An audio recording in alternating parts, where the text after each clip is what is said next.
TV one के निहायत दिलचस्प ड्रामों और एंटरटेनमेंट से भरपूर शो।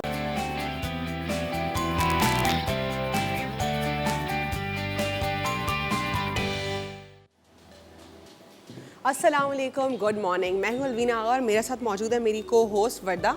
आज प्रोग्राम में हम बात करेंगे मुख्तलिफ मौज़ूआत के ऊपर। कल हमने आपको प्रोग्राम में बताया कि पाकिस्तान में मुख्तलिफ तजर्बात जैसे होते हैं, उसी तरह एक और तजर्बा भी पंजाब की एक यूनिवर्सिटी करने जा रही है ताकि लाहौर में जो स्मॉग का मामला है उसको रिजॉल्व किया जा सके। साथ ही साथ जब हम लाहौर के इशू की बात करते हैं तो कराची में भी एक इशू ज़ेर बहस है अनफॉर्चुनेटली, वो है लोड शेडिंग के साथ साथ गैस की लोड शेडिंग का भी। सिर्फ बिजली की लोड शेडिंग नहीं, गैस की भी लोड शेडिंग का प्रॉब्लम रहता है यहाँ पे।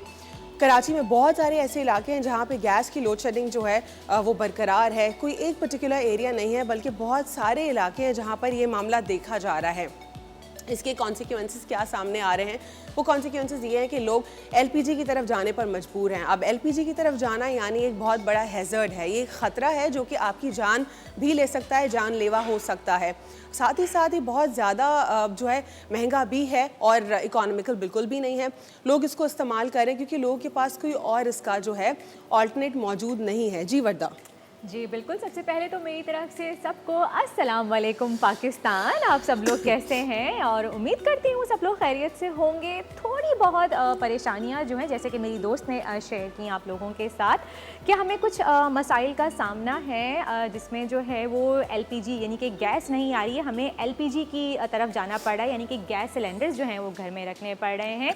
महंगे तो ये हैं, ये 220 रुपये पर किलो जो हैं और इतने महंगे होते हैं और हर किसी के लिए ये अफोर्डेबल नहीं है। और साथ साथ जैसे कि अलवीना ने कहा कि कमर्शियली पर्पस पे तो इनको फिर भी हम इस्तेमाल कर सकते हैं, लेकिन घरों में इनका इस्तेमाल जो है वो बहुत ज़्यादा नुकसानदेह है और ये जानलेवा भी साबित हो सकता है। तो हमारी गवर्नमेंट से अपील है कि प्लीज़ काइंडली आप जो है इस मसले का कोई बेहतर हल निकालें ताकि गैस सिलेंडर्स जो हैं वो घरों में रखने की नौबत ना आए। और साथ के साथ अब मैं शेयर करूँगी आपके साथ एक खुशी की खबर, क्योंकि सुबह सुबह का वक्त है, थोड़ी सी खुशी की खबर भी होनी चाहिए। मैं क्योंकि मैच की हर अपडेट आपसे शेयर करती हूँ, तो इस वक्त मैं शेयर करने जा रही हूँ आपके साथ कि आपको तो पता ही होगा कि पाकिस्तान T20 सीरीज़ जो है वो जीत गया है बांग्लादेश में। और ये देखें जनाब, 3-0 से विन किया है, यानी कि वाइट वॉश किया है। तीनों मैच मुसलसल जो है हमारा पाकिस्तान जो है वो जीत गया है।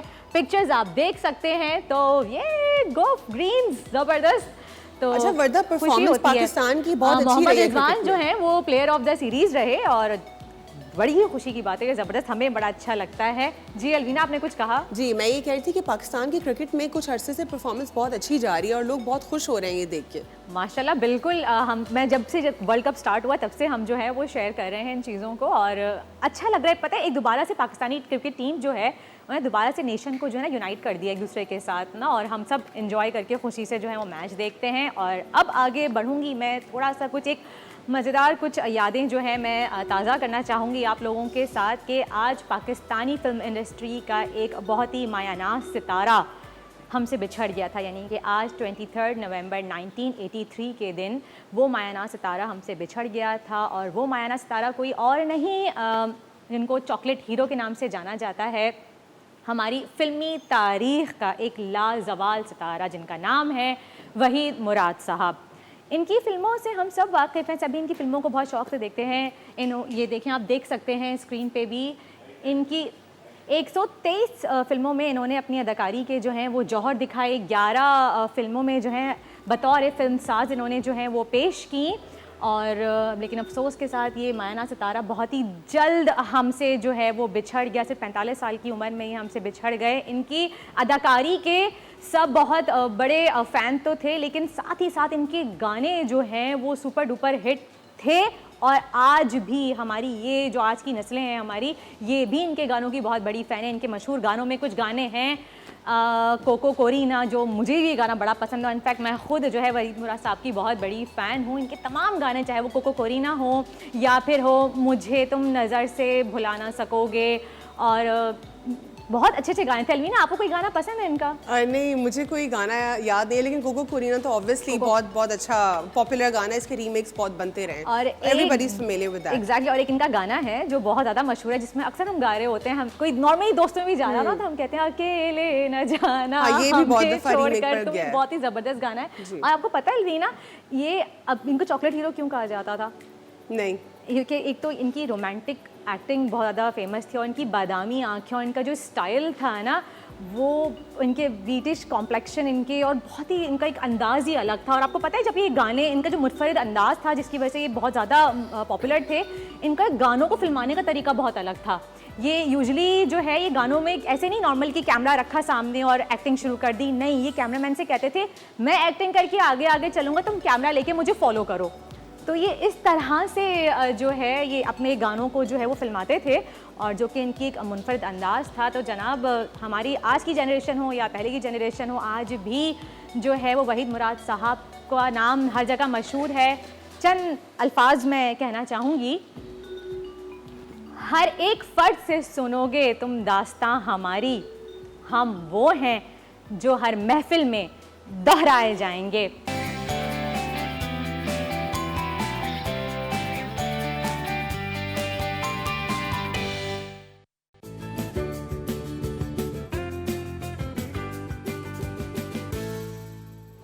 Welcome back after the break. आप देख रहे हैं मुस्कुराती मॉर्निंग, और इस वक्त हुआ है हमारे सेगमेंट का जिसका नाम है फिट रहें स्मार्ट लगें।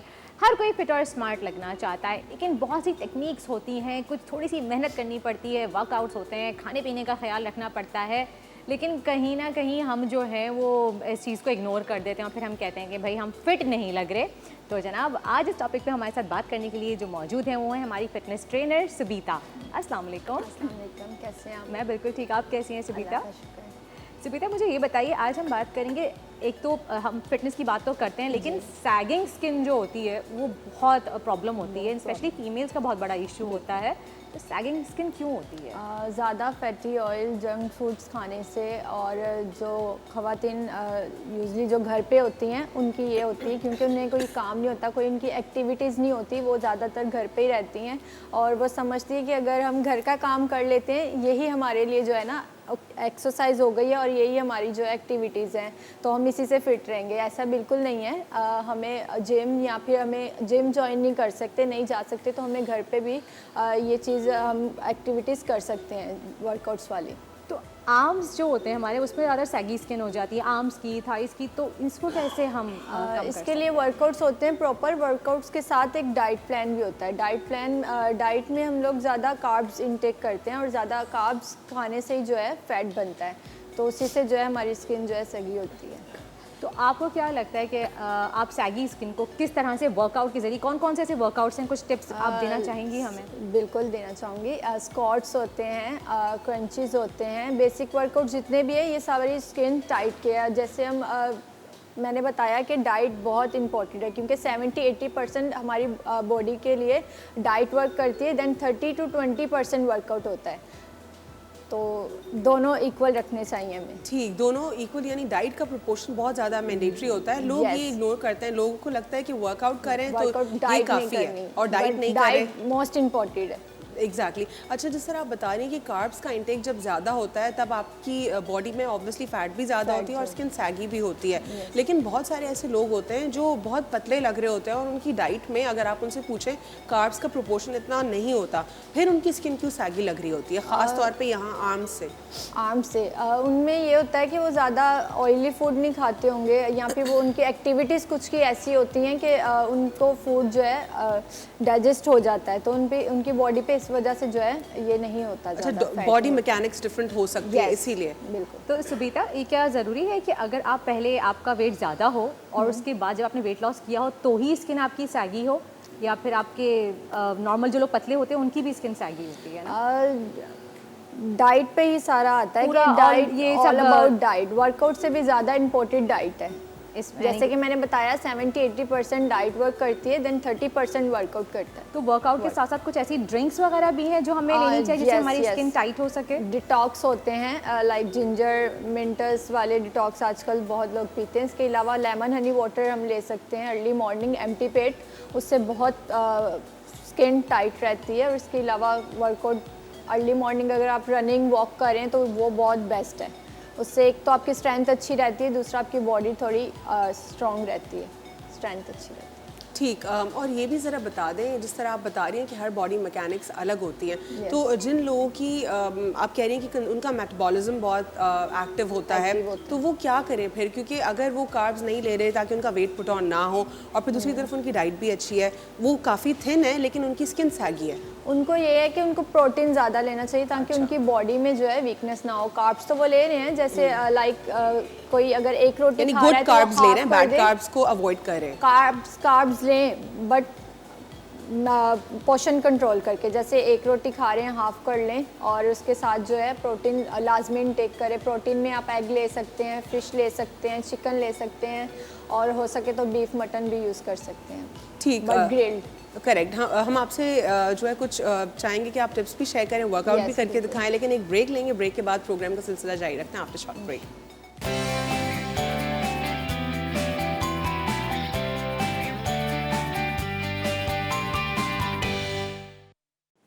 वेलकम बैक जनाब, आप देख रहे हैं मुस्कुराती मॉर्निंग, और अब हम आपको सिखाएंगे कि अगर आपकी सैगी स्किन है तो आप कैसे घर बैठे उससे निजात पा सकते हैं।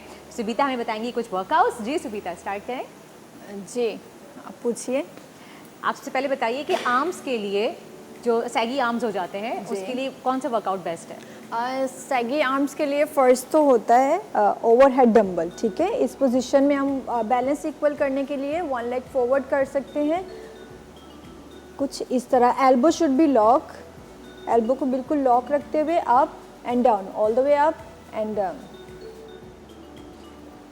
और ये कितने सेट्स करने हैं आपको? इसके हम 3 सेट्स कर सकते हैं, और 12 रैप्स या 20 रैप्स, 25 रैप्स के ज़रिए हम लोग इसको कंटिन्यू कर सकते हैं। जैसे अगर किसी ने स्टार्ट किया है तो वो 12 रैप से स्टार्ट कर सकता है। आहिस्ता आहिस्ता आप रेपिटेशन अपनी बढ़ा सकते हैं, 15 कर सकते हैं, 20 कर सकते हैं, 25 30 कर सकते हैं। सही।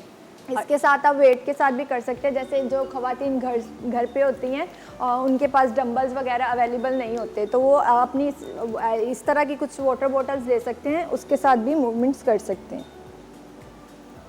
सुबीता, मेरा सवाल है आपसे जी कि बहुत सी ख़वातीन ये कोशिश करती हैं करने की, 1 से 1.5 महीना करती हैं लेकिन कोई फ़र्क नहीं पड़ता, ये कंप्लेंट्स आती हैं, तो क्यों फ़र्क नहीं पड़ता और कब तक करना चाहिए? हाँ, मैक्सिमम बॉडी को टॉन होने में 3 to 4 मंथ लगते हैं। अब इतने सालों का बढ़ा हुआ आप कैसे सोच सकते हैं कि 1 मंथ में रिड्यूस हो जाए, तो टाइम लगता है। हमें हार नहीं माननी चाहिए, हमें इस चीज़ को कंटिन्यू रखना चाहिए। अगर आप अपना कोई गोल बनाते हैं तो उसको अचीव करने के लिए थोड़ा टाइम लगता है। चलें, आप करके दिखाइए। अच्छा, नेक्स्ट हम आर्म्स के लिए कर सकते हैं bicep curl, all the way down, all the way up. अगर बैलेंस इक्वल नहीं हो रहा तो 1 लेग फॉरवर्ड कर सकते हैं। यानी वेट्स नहीं है आपके पास तो एक्सक्यूज़ नहीं बनाएं आप, और घर में बॉटल्स उठाएं, जो भी आपके पास अवेलेबल बॉटल्स हैं, पानी भरें उसमें, और उसके बाद आप अपने हाथों के ऊपर पूरा वर्कआउट कर सकते हैं। जो आपकी सैगी स्किन है आप उसको टाइट कर सकते हैं, और अपने आर्म्स में स्ट्रेंथ भी डेवलप कर सकते हैं। ऐसा ही है सुबीता? यस, बाइसेप कर्ल के साथ आप ट्राइसेप कर्ल्स कर सकते हैं, लाइक दिस। इसके साथ हम शोल्डर प्रेस कर सकते हैं, चेस्ट आउट,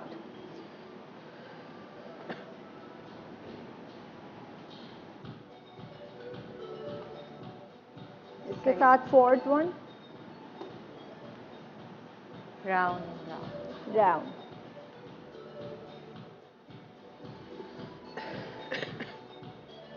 सही। और उसके बाद आप कोर के लिए कुछ बताएंगी? कोर के लिए जैसे कुछ लोगों की प्रॉब्लम्स होती है, उनकी बेबी डिलीवरी के बाद ऑपरेट वगैरह होता है, तो उनसे फ्लोर वर्कआउट्स नहीं होते। तो पहले मैं स्टैंडिंग एब्स के लिए उनको लिए बताऊंगी। आप मैक्सिमम 45 डिग्री लेग्स, या आप जितनी भी लेग्स ओपन कर सकते हैं इतनी लेग्स ओपन करके आप 1 alternate elbow to knee engage करके, ये कोर की एब्स की वर्कआउट है।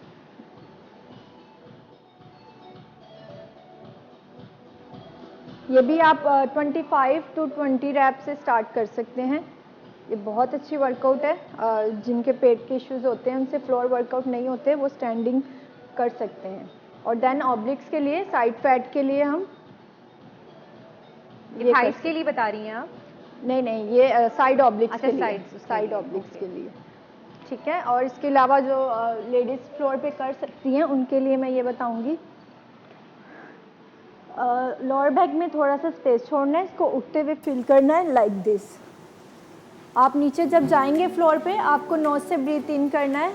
अच्छा, ब्रीदिंग प्रोसेस बहुत ज़्यादा ज़रूरी है यानी यस इसमें। यस, फ्लोर पे जब आप जाएंगे उठते हुए आपने ब्रीथ इन करना है, उठते हुए ब्रीथ ब्रीथ आउट। यानी ब्रीद इन ब्रीद आउट आपने इक्वली याद रखना है। Yes. जिस तरह योगी वजाहत भी बता रहे थे हमें कल Yes. कि ब्रीदिंग प्रोसेस इतना ज़्यादा ज़रूरी होता है। जब आपका फैट कट हो रहा होता है, Yes. आप एक्सेल नहीं कर रहे होते हैं। एक्सेल नहीं कर रहे हो, जहाँ तो आपका इसीलिए नहीं जोर cut लगता है होता। वहाँ आपको ब्रीथ आउट करना है। अच्छा, बॉडी पोस्चर का भी ध्यान रखना होगा इसमें, यस क्योंकि यस, स्पाइनल बॉडी कॉर्ड या पोस्चर आपकी बहुत बैक हर्ट ज़रूरी ना हो।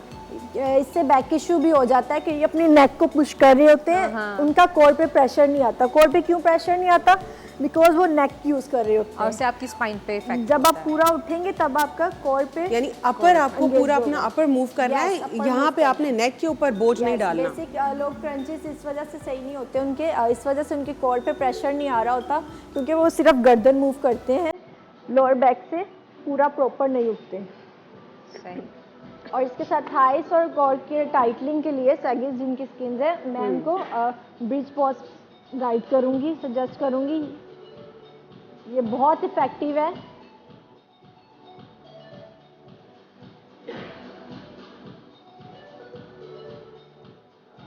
सही।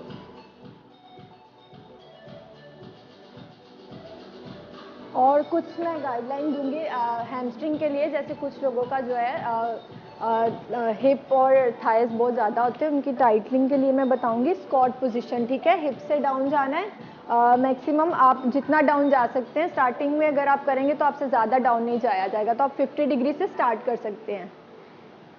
ये 50 डिग्री है, फिर आहिस्ता आहिस्ता आप 60 डिग्री जा सकते हैं, थोड़ा और डाउन। स्लोली ग्रेजुअली करें, लेकिन लॉन्ग टर्म करिए। Yes. क्योंकि एक या छोड़ना दो नहीं है, जब डेढ़ तक महीने करने से फर्क नहीं पड़ेगा। जब तक आपका फर्क नहीं पड़ता, आप इंचेस कर सकते हैं, BMI अपना करवा सकते हैं। आप उसके ज़रिए आप देख सकते हैं कि आपने 1 मंथ में क्या किया, आपको कितना रिजल्ट मिला है, 2 मंथ में आपने क्या किया है। अगर आप कंटिन्यू डाइट और वर्कआउट कर रहे हैं तो आपको 2 वीक्स में भी रिजल्ट मिल सकता है। सबिता, कार्व्स के लिए भी बताइए, क्योंकि कार्व्स भी जो हैं, जिन्हें हम आसान अल्फाज में पिंडलियाँ कहते हैं, वो भी बहुत सैगी होती है कुछ लोगों की। आप कार्व्स के लिए बिल्कुल लेग्स 20 डिग्री रख के आप एंड डाउन, फिंगर्स पे लैंड करना है। ठीक है, क्विकली सुबीता, जितना आप क्विकली और कुछ ऐड कर Yes. सकती हैं इसमें प्लीज ऐड और कर इसके दीजिएगा। अलावा आप स्क्वाट में हैमस्ट्रिंग, काफ्स, ग्लूट्स जी। और जो है यूज कर सकते हैं काफ्स। ओ, अब अच्छा, स्क्वाट के दौरान भी आप ये कर Yes. सकते हैं। और इसके अलावा मैं इनर थाई की बताऊंगी। इनर थाई के लिए भी यही है, लेग्स ओपन। ठीक है सुबीता, वक्त हमारे पास ख़त्म हो रहा है। Yes. बहुत बहुत शुक्रिया, आप हमारे प्रोग्राम में आई और आपने सैगी स्किन का सोल्यूशन बताया और डाइट का भी व्यूअर्स को बताया कि वो ख्याल रखें। एक ब्रेक लेंगे और ब्रेक के बाद जो है प्रोग्राम का सिलसिला जारी रखेंगे।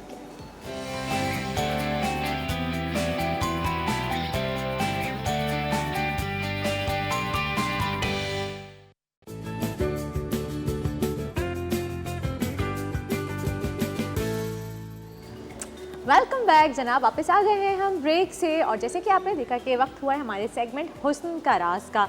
तो आज हुस्न के राज में हम बात करेंगे गोरे रंग पे। वैसे अल्वीना इंटरनेशनली जो है ब्रिटिश कॉम्प्लेक्शन जो है वो बहुत ज़्यादा पसंद किया जाता है, लेकिन हमारे यहाँ ऐसा क्यों है कि गोरे रंग के पीछे जो है ना वो लाइन लगा के सब भाग रहे होते हैं। जुनैद जमशेद ने भी तो एक गाना गाया था, काफ़ी पॉपुलर हुआ था। हाँ। तो वो भी कहते हैं मैं परेशान हो गया था क्योंकि वो खुद भी बहुत ज़्यादा गोरे थे और उसके बाद उन्होंने कहा कि मैं परेशान कि क्या है हमारी सोसाइटी में।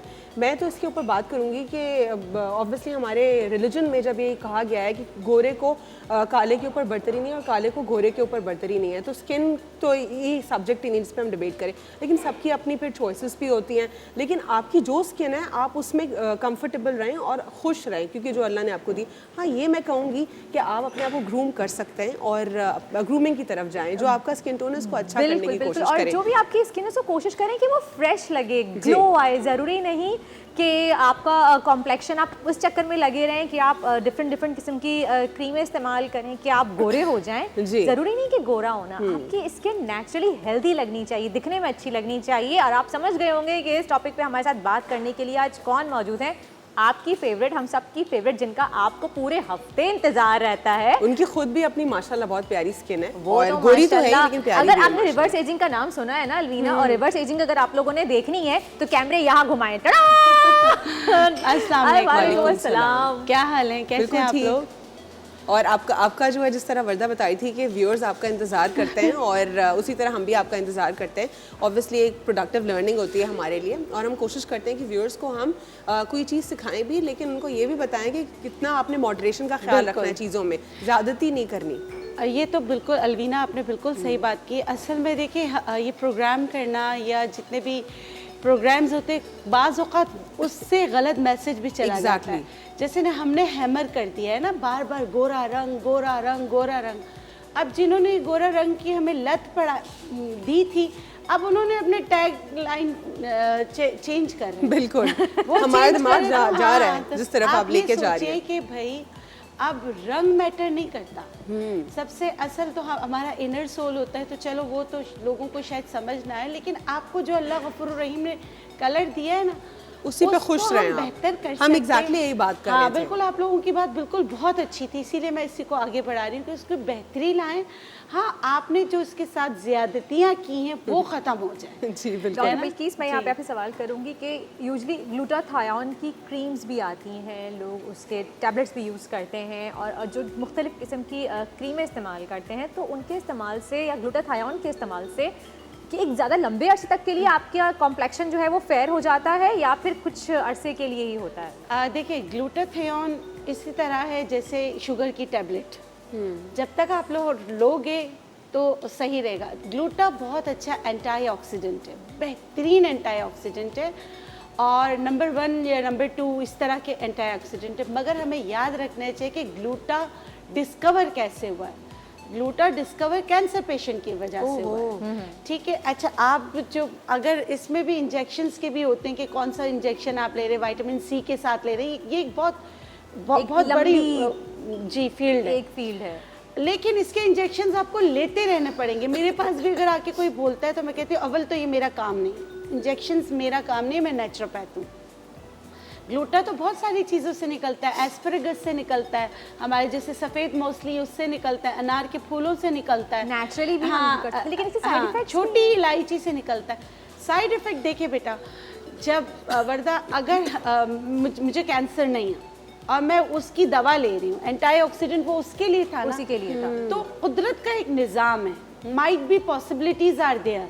मैं उसके एंटीऑक्सीडेंट को कुछ नहीं बोल रही हूँ, लेकिन हम जिस चीज़ के लिए खा रहे हैं क्या वो सेल नहीं बनाएगा? एग्जैक्टली ये चीज़ को समझने की ज़रूरत है। अब ये मैंने कह दिया तो मुझे लगता है कि मेरे आधे लोग तो दुश्मन हो गए। ये बिल्किस आपा, जो आपने एक सच्ची बात किया है, क्योंकि हम लोग जिस प्लेटफॉर्म के ऊपर बैठे हैं, हमारे ऊपर रिस्पॉन्सिबिलिटी आती है, जहाँ पे आप टोटके बता रही हैं, नेचुरल चीज़ों का बता रही है, लेकिन आप हर चीज़ के प्रोज एंड कॉन्स भी बता रही हैं। एक और चीज़ है कि glutathione for whitening is not FDA approved.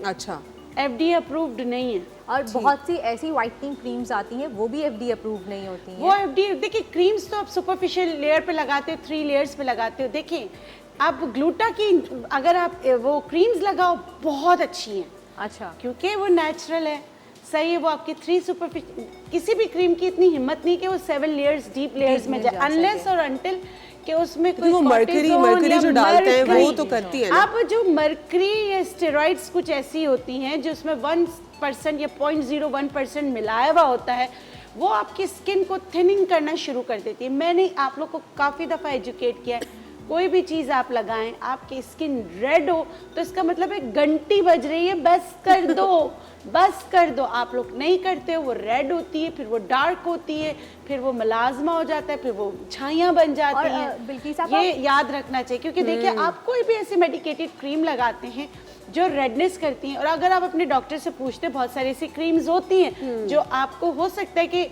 उनका एक्शन हो, तो अगर डॉक्टर आपको मुतमईन करते नहीं ये ऐसा होगा तो मैं कुछ नहीं कह सकती। लेकिन आपने ओवर द काउंटर कोई क्रीम उठाई है और उस क्रीम से आपको ऐसा हो रहा है विदाउट एनी रिकमेंडेशन। हाँ, और आपके बाल आ रहे हैं, इसका एक है साइड इफेक्ट ऐसी क्रीमों का कि उस पे बाल फौरन आ जाते हैं, आप हेयरी हो जाते हो, तो आप वो छोड़ दो। क्योंकि मैंने ऐसे भी पेशेंट देखे जो मेरे पास आए जिनको मैंने इसी तरह पकड़ा कि ऐसी क्रीमें लगाए, इनके यहाँ तक बाल थे। ओहो, ऐसे मैं तो कहती हूँ यहाँ तो रीच के भी नहीं होते कि यहाँ तक बाल आ गए। कितना लोग अपने साथ नुकसान कर रहे हैं, बहुत नुकसान कर रहे हैं। बिल्किस साहबा, मुझे आपसे एक और सवाल भी करना था। जैसे कि अभी हम क्रीमों की बात करते हैं कि डिफरेंट किस्म की होती हैं। अच्छा, एस्टेरॉइड्स, ये बहुत यानी तकरीबन समझे मेजॉरिटी क्रीम्स जो होती हैं गोरा रंग करने की, उसमें एस्टेरॉइड्स होते हैं, लेकिन वहाँ पे कभी कभी आपको अलार्मिंग नहीं होती है, शायद वो उसमें स्लो आपको असरअंदाज करते हैं, लेकिन हाँ ये है कि जब आप छोड़ना चाहते हैं, आपकी स्किन थिन होना स्टार्ट होती है और जब छोड़ना चाहते हैं आप छोड़ नहीं पाते। स्पाइडर वेन्स नज़र आना शुरू हो जाती हैं। अच्छा, कुछ ऐसे स्टेरॉइड्स, आप बिल्कुल सही कह रहे हैं। देखिए, क्रीम्स में स्टेरॉइड्स 0.001% होते हैं कि किसी को एलर्जी ना हो। वो एक क्रीम का, क्योंकि मैं नेचुरल फार्मासिस्ट हूँ, तो नेचुरोपैथी में हूँ, तो मुझे पता है कि ये एक, और उसके भी देखिए एक बात मैं बताऊँ, विटामिन ए आप गाजर से ले रहे हो या विटामिन ए आप किसी उससे ले रहे हो ना, उसके सोर्सेज होते हैं कि आपने नेचुरल सोर्स से लिया। क्योंकि देखिए हम इंसान केमिकल से बने हुए हैं, केमिकल तो हमारे अंदर भी है, ठीक है ना। हम कौन सी चीज़ उठा रहे हैं वो ज़्यादा इंपॉर्टेंट होती है कि अब एलोवेरा के नाम पर हम क्या बेच रहे हैं। सही, ये सारी चीज़ें होती हैं। और आप बिल्कुल सही कह रही हैं, जो आपकी स्किन को थिन करे, स्पाइडर वेन्स नज़र आने लगे, तो आप समझ लें जैसे घर में ख़वातीन को मैं अक्सर कहती हूँ, आप मुर्गी लेकर आते हो, आप उसकी अगर ऊपर की जिल्ली उतार कर अगर उसको आप तलेंगे भी तो वो खुल जाएगी। तो आप अपना गिलाफ जो है, ये आपका गिलाफ है, आप अपना गिलाफ के ऊपर की लेयर जो है वो तबाह कर देती हैं, अंदर से सारा नजर आने लगता है। अच्छा, ये जो ये स्पाइडर मैं वेन्स, मतलब मिसाल इसी तरह दे आपकी सकती हूँ। मिसालें बहुत बेहतरीन होती हैं, वो इतनी अच्छी और डीप होती हैं कि वो एक्सप्लेन कर देती हैं सारी हाँ, चीज़ें। बस मैंने कहा कि लेमैन लैंग्वेज में करो ताकि इनको समझ आए कि अपने साथ क्या कर रहे हैं। जिस तरह स्पाइडर वेन्स की आप बात करें, स्पाइडर वेन्स का दिखने का रीज़न क्या होता है? देखिए, स्पाइडर वेन्स आपके जेनेटिक भी हो सकते हैं, जीन्स में भी हो सकते हैं ना, आपकी स्किन अल्लाह गफूर रहीम ने ऐसी बनाई हो। लेकिन फॉर इंस्टेंस अगर कोई ऐसी प्रोडक्ट्स यूज़ ही नहीं कर रहा जो उसकी स्किन को डैमेज कर रही है, या कोई उसकी ऐसी एक्टिविटी ही नहीं है, तो फिर अगर उसकी दिख रही है, क्या तो वजह? उसका मतलब है वो कैफीन ज़्यादा ले रहा है। अच्छा, वो कैफीन ज़्यादा ले रहा है, तो फिर ये भी अलार्म है कि फिर आपने जो है ना कैफीन के सोर्सेज कम करने। अच्छा, क्योंकि कैफीन जो है वो विटामिन सी को वर्क नहीं करने देता है, जो एंटीऑक्सीडेंट। अच्छा, गोरे लोगों की भी दिख रही होती हैं अक्सर, उनमें फ्रैकल्स होते हैं ज़्यादा। स्पाइडर वेन्स जो एक वेन्स बीमारी जो है। दिख रही होती है। हाँ, देखिए तो मैंने स्पाइडर आपको वेन्स बताया, पर्टिकुलरली एक हैं क्या? स्पाइडर वेन्स के मतलब कि मकड़ी के जाले की तरह आपके बहुत वो सारे बारीक बारीक जो है ना आपकी स्किन पे नजर आ रही होती उसको है। कहते हैं स्पाइडर वो- वेन्स, वो- यानी कि ठीक। स्पाइडर यानी कि मकड़ी, जैसे वो जाले बनाता है, इस तरह बारीक बारीक और जालों वो की स्किन तरह थिनिंग की नजर वजह से भी ज्यादा नजर आता है। स्किन थिनिंग हो जाती है। तो देखिए, एक तो होता है कि किसी दवा के रिएक्शन से होता है, एक जीन्स में होता है। कुछ लोगों के ऐसे होता है कि जैसे जब भी तो शायर कहते थे पानी पियो तो भी नजर आता है, वो एक अलग ये मैं जानना चाह रही थी। वो एक अलग चीज है। तो कुछ के ऐसे होते हैं, कुछ के फ्रैकल्स वरना डरने की जरूरत नहीं, अगर जेनेटिकली ऑलरेडी है ज्यादा कुदरती है तो डरने की जरूरत नहीं, लेकिन ऑयलिंग वगैरह करने की जरूरत है। फिर तो आपको ये होना चाहिए कि आप कोई भी, आप स्पेशल हो, तो फिर आपको कोई भी चीज़ जाके ओवर द काउंटर नहीं उठाना चाहिए, पैच टेस्ट करना चाहिए, यहाँ लगा लें, यहाँ लगा लें। बहुत sensitive होती है। हाँ, sensitive तो आप पैच टेस्ट, किसी की ब्रांड को भी आप पैच टेस्ट करें कि आप पता वो आपके लिए है या नहीं है। जरा पैच टेस्ट भी व्यूअर्स को बता दीजिए कि है क्या, जरा आम पैच ज़बान में। टेस्ट का मतलब है कि देखिए, यहाँ लगाने से ऐसा होता है कि वो अगर आपको रिएक्ट नहीं करती, आपकी स्किन पे कोई चीज़ नहीं होती है, आपको इचिंग नहीं होती, तो इसका मतलब है वो प्रोडक्ट आपके लिए सेफ है। जैसे पैच टेस्ट करने का सबसे अच्छा तो यहाँ पर करते हैं, या इधर करते हैं, या फिर पीछे यहाँ पर कर देते हैं। ये कुछ ऐसी अल्लाह की तरफ से हमारी जगहें हैं जो हमें घंटी से बता देती हैं और जल्दी बता देती हैं कि ये चीज़ आपके लिए है या नहीं है। एक कॉलर भी मौजूद है हमारे साथ, हमारी बहन जुबैदा साहिवाल से। हेलो, अस्सलाम वालेकुम। कॉल ड्रॉप हो गई है, दोबारा कोशिश करते हैं कि कॉल कनेक्ट हो जाए। बिल्किस आपा, ज़रा सोर्सेज भी बता दीजिए, किन चीज़ों में एंटीऑक्सीडेंट्स ज़्यादा मौजूद हैं, या ग्लूटाथायोन की सोर्सेज हम नेचुरल फूड से कंज्यूम कर सकते हैं rather than going towards injections? देखिए, छोटी इलायची है, बादाम है, कोकोनट है, एस्परागस यानी कि सफ़ेद मौसली है, क्या नाम लो, इतने नाम है कि हद नहीं। और विटामिन सी, और देखिए ये वाला, ये जो मौसम आ रहा है ना, और इसकी जो सब्जियां हैं, इसकी जो चीज़ें, ये हमारे स्किन को हाइड्रेट करने के लिए, रिजनरेट करने के लिए, दोबारा अच्छा करने के लिए आपके पास ये महीने हैं। ठीक, मैं चाहूँगी आप इसको जरा बिल्कुल, अपना मैं बिल्कुल। कंटिन्यू कीजिए। एक ब्रेक लेंगे, ब्रेक के बाद यही गुफ्तगू जारी रखेंगे आफ्टर शॉर्ट ब्रेक।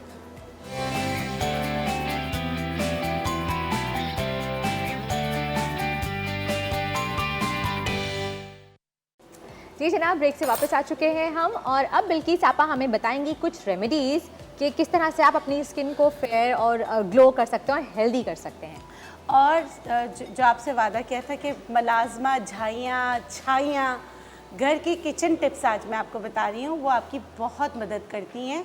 अगर आप ये करेंगे तो आपको बहुत ज़्यादा फ़र्क पड़ेगा, क्योंकि सर्दियों के मौसम में ये जो है इन चीज़ों के रिज़ल्ट बहुत अच्छे। सबसे पहले मैं बात करूँगी प्याज की। किचन में लाजमी जुज़ होता है। अब जैसे मैं प्याज बोलूँगी, बहुत सारी ख़वातीन के जहनों में, जो देख रहे हैं उनके जहनों में एक बात आ जाएगी, कभी प्याज अगर हम चेहरे पे लगाएंगे तो बाल आ जाएंगे, क्योंकि प्याज का पानी तो बालों के लिए होता है। बिल्कुल, प्याज को पता है कहाँ बाल निकालना है, कहाँ दूसरा काम करना है, क्योंकि ये कुदरत ने बनाई है। जैसे मेथी दाना है, अगर आप अनवांटेड हेयर पे लगाते हो तो ख़त्म करता है, लेकिन मेथी का तेल आपके सर पे बाल उगाने के लिए होता है। तो इसी तरह प्याज, ताकि आप लोग के जहन क्लियर हो जाए, इसलिए मैंने ये किया है। क्या करना है, आपने जिससे लच्छेदार प्याज काट के ना आप रख दें, ठीक है। अब आपने दूसरी चीज़ इसमें क्या करना है, ज़ीरा। अब ज़ीरा जो है आप पोटली बना लें, जिसे मलमल की पोटली बना के इसमें डिप कर लें। तो जिस तरह आप हाइड्राब्रेशन कराते हैं ना, जैसे एक्सफोलिएशन कराते हैं, उस पोटली को जहाँ आपकी प्याज के पानी में डिप करते जाए। पहले तो आधा 1 घंटा उसको सोक करके रख ले, ताकि वो एकदम से प्याज, हाँ। उसके बाद उसको आपने, जहाँ आपके फ्रैकल्स हैं, स्पेशली ब्राउन कलर के फ्रैकल्स हैं, या तिल हैं, या आपकी झाइयाँ हैं, हफ्ते में 1 बार आपने क्या करना है, आपने इसको जैसे उसमें अच्छी तरीके से उसको अच्छी तरीके से जो है लगाना है। और ये अमल आपने 5 मिनट करना है, ज़्यादा नहीं। पहली दफ़ा 5 मिनट करना है, उसके बाद आप छोड़ दें। 2 घंटे बाद सादे पानी से अपना चेहरा धो लीजिए, उसके बाद आप स्प्रे कर लीजिए। अब आप लोग का सवाल होगा कि क्या इससे बदबू आएगी? बिल्कुल नहीं आएगी। अगर आपको थोड़ा सा अपना स्किन क्लियर करनी है तो प्याज की हल्की सी बदबू खाने में होती है, सर पे लगाते होती है, तो हल्का सा अगर झाइयों पे लगा लिया तो आपको फ़र्क नहीं पड़ना चाहिए। सही, ठीक है ना जी। एक और बहन हमारे साथ मौजूद है, सारा चिश्तिया से। हेलो, अस्सलाम वालेकुम। हेलो,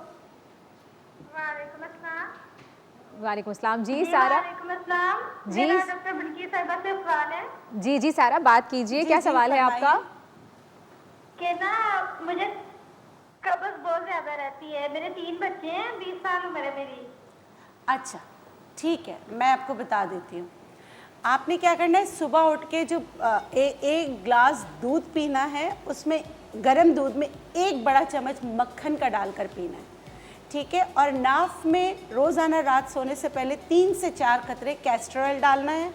और हिप बात कहते हैं कि आधा धड़ पानी में रखना, वो लाजमी करो। अभी मौसम है साग का, पालक का, ये भी कब्ज़ को तोड़ने में आपकी मदद करता है। तो ये सारी चीज़ें आपने खानी है, अल्लाह के हुक्म से इंशाल्लाह आपको फ़र्क पड़ेगा। इंशाल्लाह। Thank you so much for calling सारा। आप ये ज़रूर ट्राई कीजिएगा, इंशाल्लाह ताला आपको इफाका होगा। क्योंकि डॉक्टर बिल्किस ने पहले भी बताया है कैस्टर ऑयल का कि आप नाक में जो है वो 3 से 4 कतरे डालें, सुबह उसके उठ के साफ़ कर लें उसको, फिर दोबारा से करिए ये अमल, तो आपका जो कब्ज़ का मसला है वो इंशाल्लाह आहिस्ता सही हो जाएगा, आहिस्ता आहिस्ता। डॉक्टर बिल्किस, मुझे ये बताइए, मेरा से सवाल था कि ये फ्रैकल्स क्यों होते हैं, ये बारीक बारीक जो तिल आ जाते हैं स्किन पे, क्यों आते हैं? अच्छा देखिए, फ्रैकल्स जो होते हैं ना, जेनेटिक जीन्स में भी होते हैं या धूप में निकलने से भी होते हैं। आपने देखा होगा, या जिनका कलर थोड़ा सा जो गोरा रंग है ना, उसकी हिफाजत के लिए अल्लाह ताला ने फ्रैकल्स दिए, धूप से बचाव के लिए। आपने देखा होगा अंग्रेज़ों के बहुत पड़ते हैं, बच्चों के भी बहुत पड़ते हैं, और आहिस्ता आहिस्ता जैसे उनकी उम्र बढ़ती है तो वो ख़त्म भी होते हैं, बगैर कुछ किए ख़त्म होते हैं। मगर हमारे नहीं होते ख़त्म, ये जैसे धूप में जाएं वैसे हो जाते हैं, बहुत यूवी रेजिस की वजह से भी होते हैं। नहीं, कुछ के होते हैं, जैसे मेरे अपने ख़ानदान में, हमारा अपना कलर, मेरे अपने ख़ानदान में ऐसा होता है कि हमारे बचपन में ये फ्रैकल्स बहुत होते हैं जी। और आहिस्ता। अच्छा डॉक्टर बिल्किस, एक कॉल आ रही है, उसके बाद आप कॉल के बाद ये भी बताइएगा कि पेल और पिंक स्किन टोन की अगर एक ही फैमिली की बात करें, एक को हो रहे होते पिगमेंटेशन, धूप में निकलते, दूसरी को कुछ नहीं हो रहा होता, ये क्या वजह है? अस्सलाम वालेकुम जी, कौन हमारे साथ कॉलर मौजूद है इस वक्त? जी आपकी आवाज़ नहीं आ रही। आवाज़ नहीं आ रही, थोड़ा लाउड बोलिए प्लीज़। हेलो अस्सलाम वालेकुम। टीवी का वॉल्यूम अपना प्लीज़ कम कर लीजिएगा। हेलो अस्सलाम वालेकुम। वालेकुम सलाम जी। बात कर रही हूँ कराची से, आवाज़ आ रही है? जी आपकी आवाज़ आ रही है लेकिन टीवी का वॉल्यूम अपना कम कर दीजिएगा। टीवी बंद है मैडम। ठीक है, ओके। तो मुझे मैडम किससे बात करनी थी कि बच्चे की ग्रोथ के हवाले से ना, कि बहुत स्लोली ग्रोथ है। एज 18 साल हो चुकी है उनकी, तो 18 साल के बाद उनकी हाइट बढ़ेगी या नहीं बढ़ेगी, और अगर बढ़नी है तो मतलब कि मुझे उसके लिए थोड़ा सा अपना बता दें, जो कि माशाल्लाह हमारे हेल्पलेस टाइम ही है और हर दिल अजीज़ हैं। तो वो जो है ना थोड़ा बता दें कि किस तरह क्या करना है कि बच्चे की ग्रोथ आगे जाए। काफ़ी हाइट कम है उनकी। अच्छा, मैं आपसे एक सवाल कर रही हूँ, बच्ची का आपने कहा है, तो बच्ची के मखसूस अयाम कब आए थे, कौन सी एज में आए थे?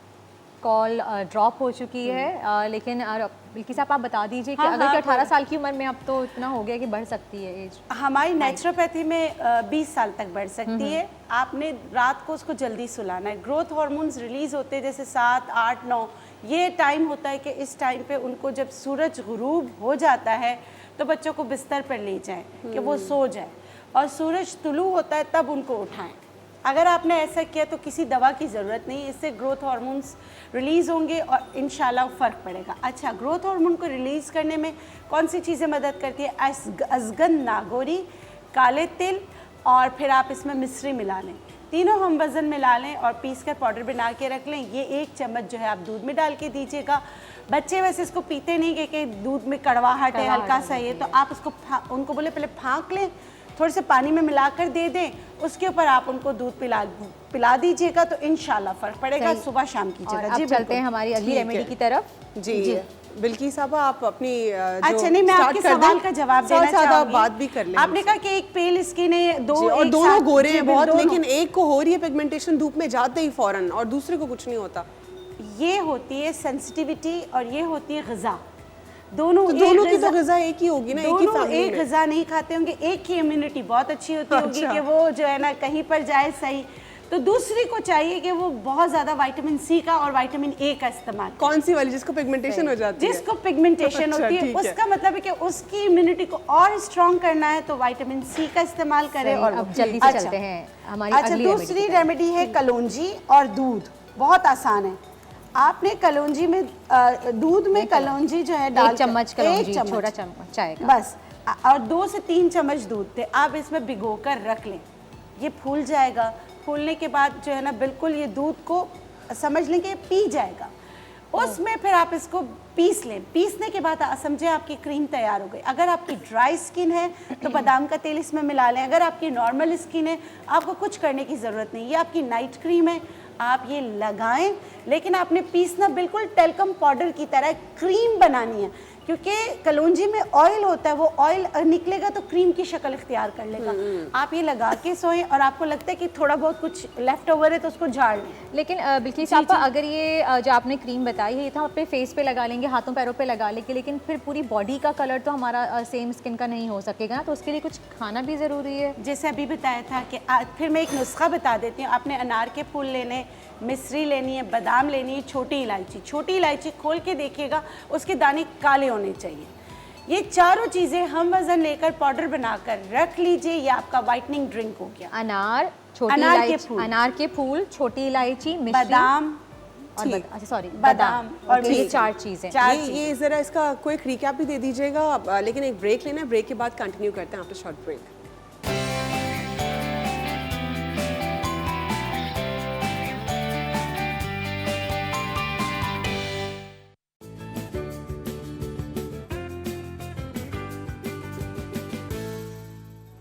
Welcome back after the break. आप लोग सोच रहे होंगे मैं क्यों हंस रही हूँ। मुझे सुबह से आज जो कॉफ़ी मिली थी वो दूध वाली मिल गई, तो मैं थोड़ी स्ट्रॉन्ग पसंद करती हूँ, इसलिए मेरे एक्सप्रेशन एकदम से यार मुझे हंसी आ गई। आप लोगों ने चाय वाय पी ली, अपनी कॉफ़ी वॉफ़ी पी ली, सुबह की मॉर्निंग टी ले ली आपने बिल्की साहब? नहीं मैंने अभी नहीं पी। जनाब चाय पानी की बात हो रही है तो जाहिर सी बात है खाने को ही बीच में इन्वॉल्व करना ज़रूरी है, और बम्पर में देख के आप समझ ही गए होंगे कि इस वक्त सेगमेंट हमारा स्टार्ट हुआ है किचन क्वीन। तो आइए चल के देखते हैं हमारी किचन क्वीन आज हमारे किचन में क्या बना रही हैं। जी मुनीज़ा, अस्सलाम वालेकुम। वालेकुम अस्सलाम, क्या हाल है आपके? मैं बिल्कुल ठीक, आप बताएं कैसी हैं, क्या हाल चाल? अल्हम्दुलिल्लाह अल्हम्दुलिल्लाह। बड़ी प्यारी लग रही हैं आज आप। Thank you.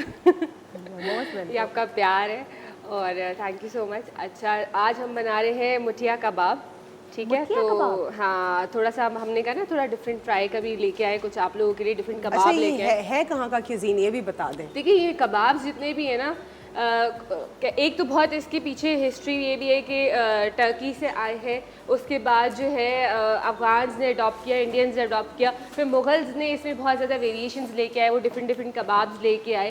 तो ये कुछ इस तरीके से है। लेकिन मेरा एक सवाल है मुनीज़ा, इसको मुठिया कबाब क्यों कहते हैं? इसको मुठिया कबाब इसलिए कहते हैं क्योंकि इसको हम मुट्ठी का शेप देते हैं ना, बिल्कुल ऐसे हमने बैटर उठाया और बिल्कुल हाथ से मुट्ठी का शेप दिया, उसको फ्राई कर लिया, इसलिए इसको हम मुठिया कबाब कहते हैं। शुरू करें, हम देखना स्टार्ट चाहेंगे। करते हैं। अच्छा, बहुत ही इजी है, जिस तरह मैं आपको रोज़ाना क्विक रेसिपीज़ बताती हूँ, ये भी बहुत क्विक है। अच्छा, हमने क्या किया कि कुछ लहसुन के जवे ले लिए 8 से 10, हरी मिर्ची आप अपने हिसाब से कम ज़्यादा कर सकते हैं क्योंकि आपको जितना स्पाइसी खाना पसंद है। 1 इंच का अदरक का टुकड़ा ले लिया और एक बड़ी प्याज को हमने मोटा मोटा काट लिया। इन सबको हम चॉपर में चॉप करेंगे, ठीक है? अलवीना आप इस साइड पे आ जाए, जी। ठीक है?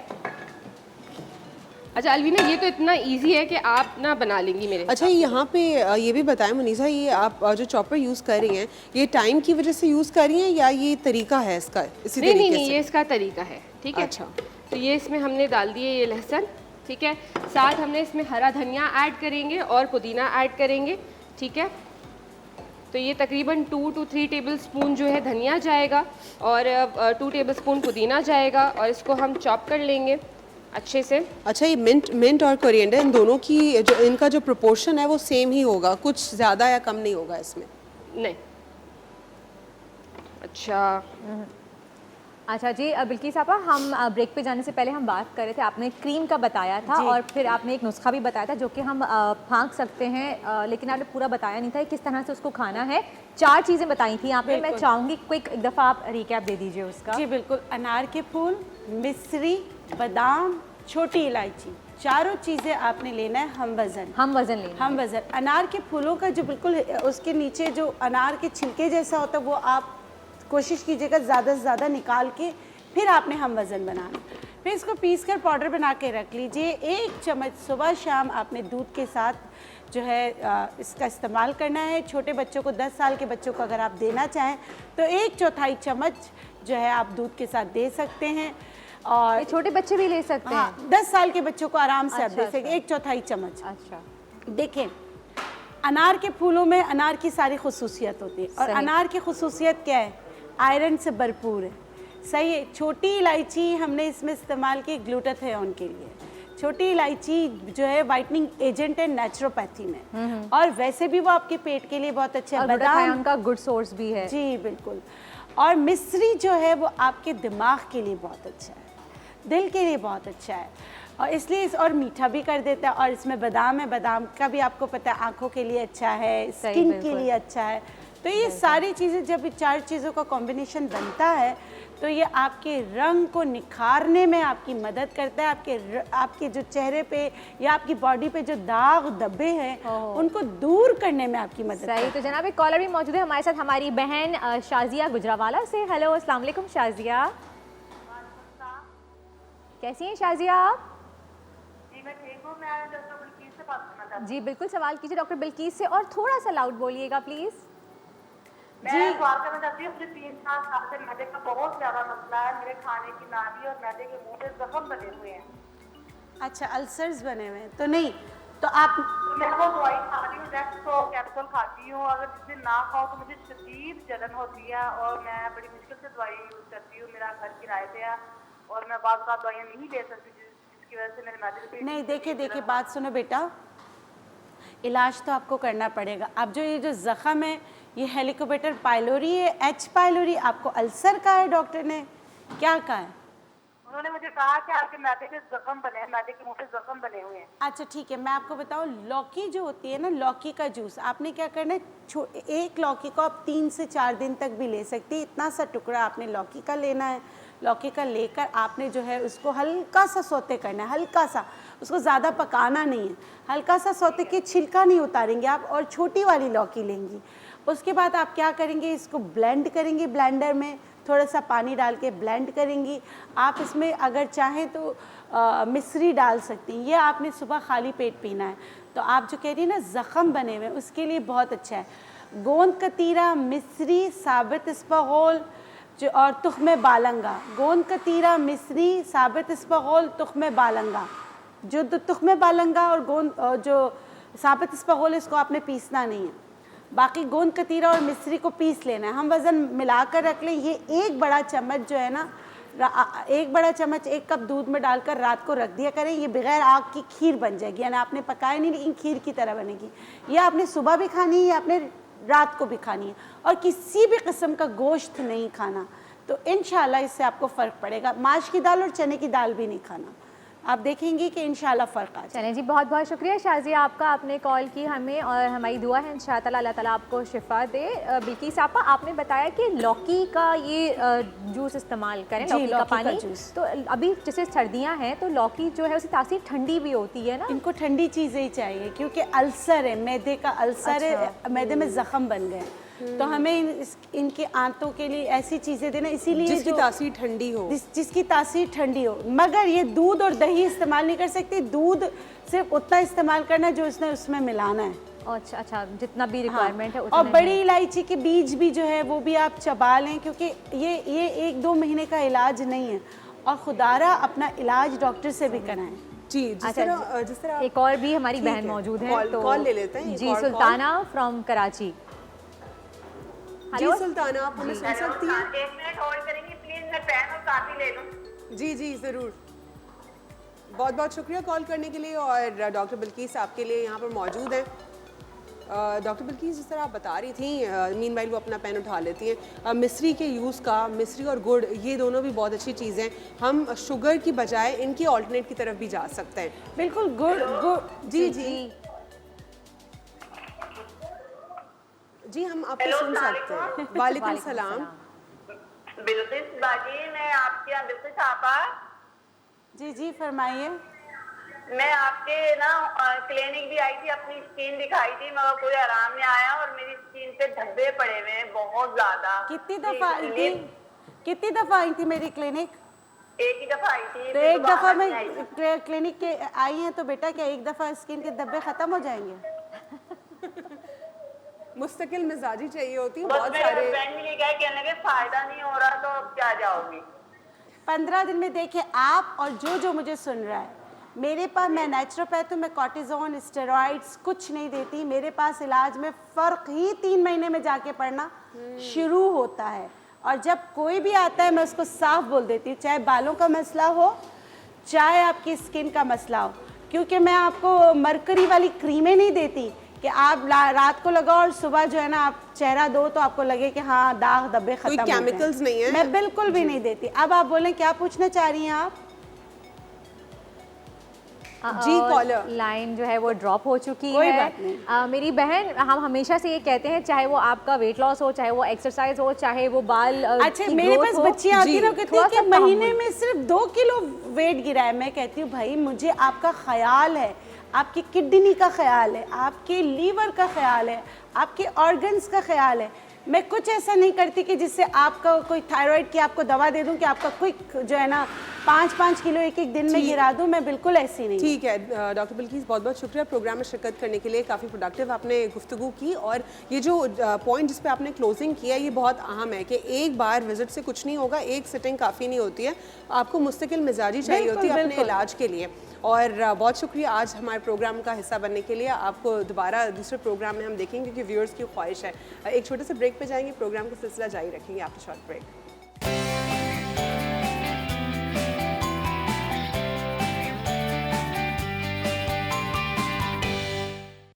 हम ब्रेक से और अब जाके देखते हैं कि मुट्ठी कबाब जो है वो कहाँ तक पहुँचे, क्योंकि मुझे बड़ी भूख लग रही है इस वक्त। पहुंचे और फाइनली इन्होंने जो है क्या क्या प्रोसीजर किया है मुनीसा बता दें अच्छा, अब तक? मैंने क्या किया था कि प्याज, लहसुन, अदरक, हरी मिर्चें और धनिया और पुदीना इन सबको पहले चॉप कर लिया।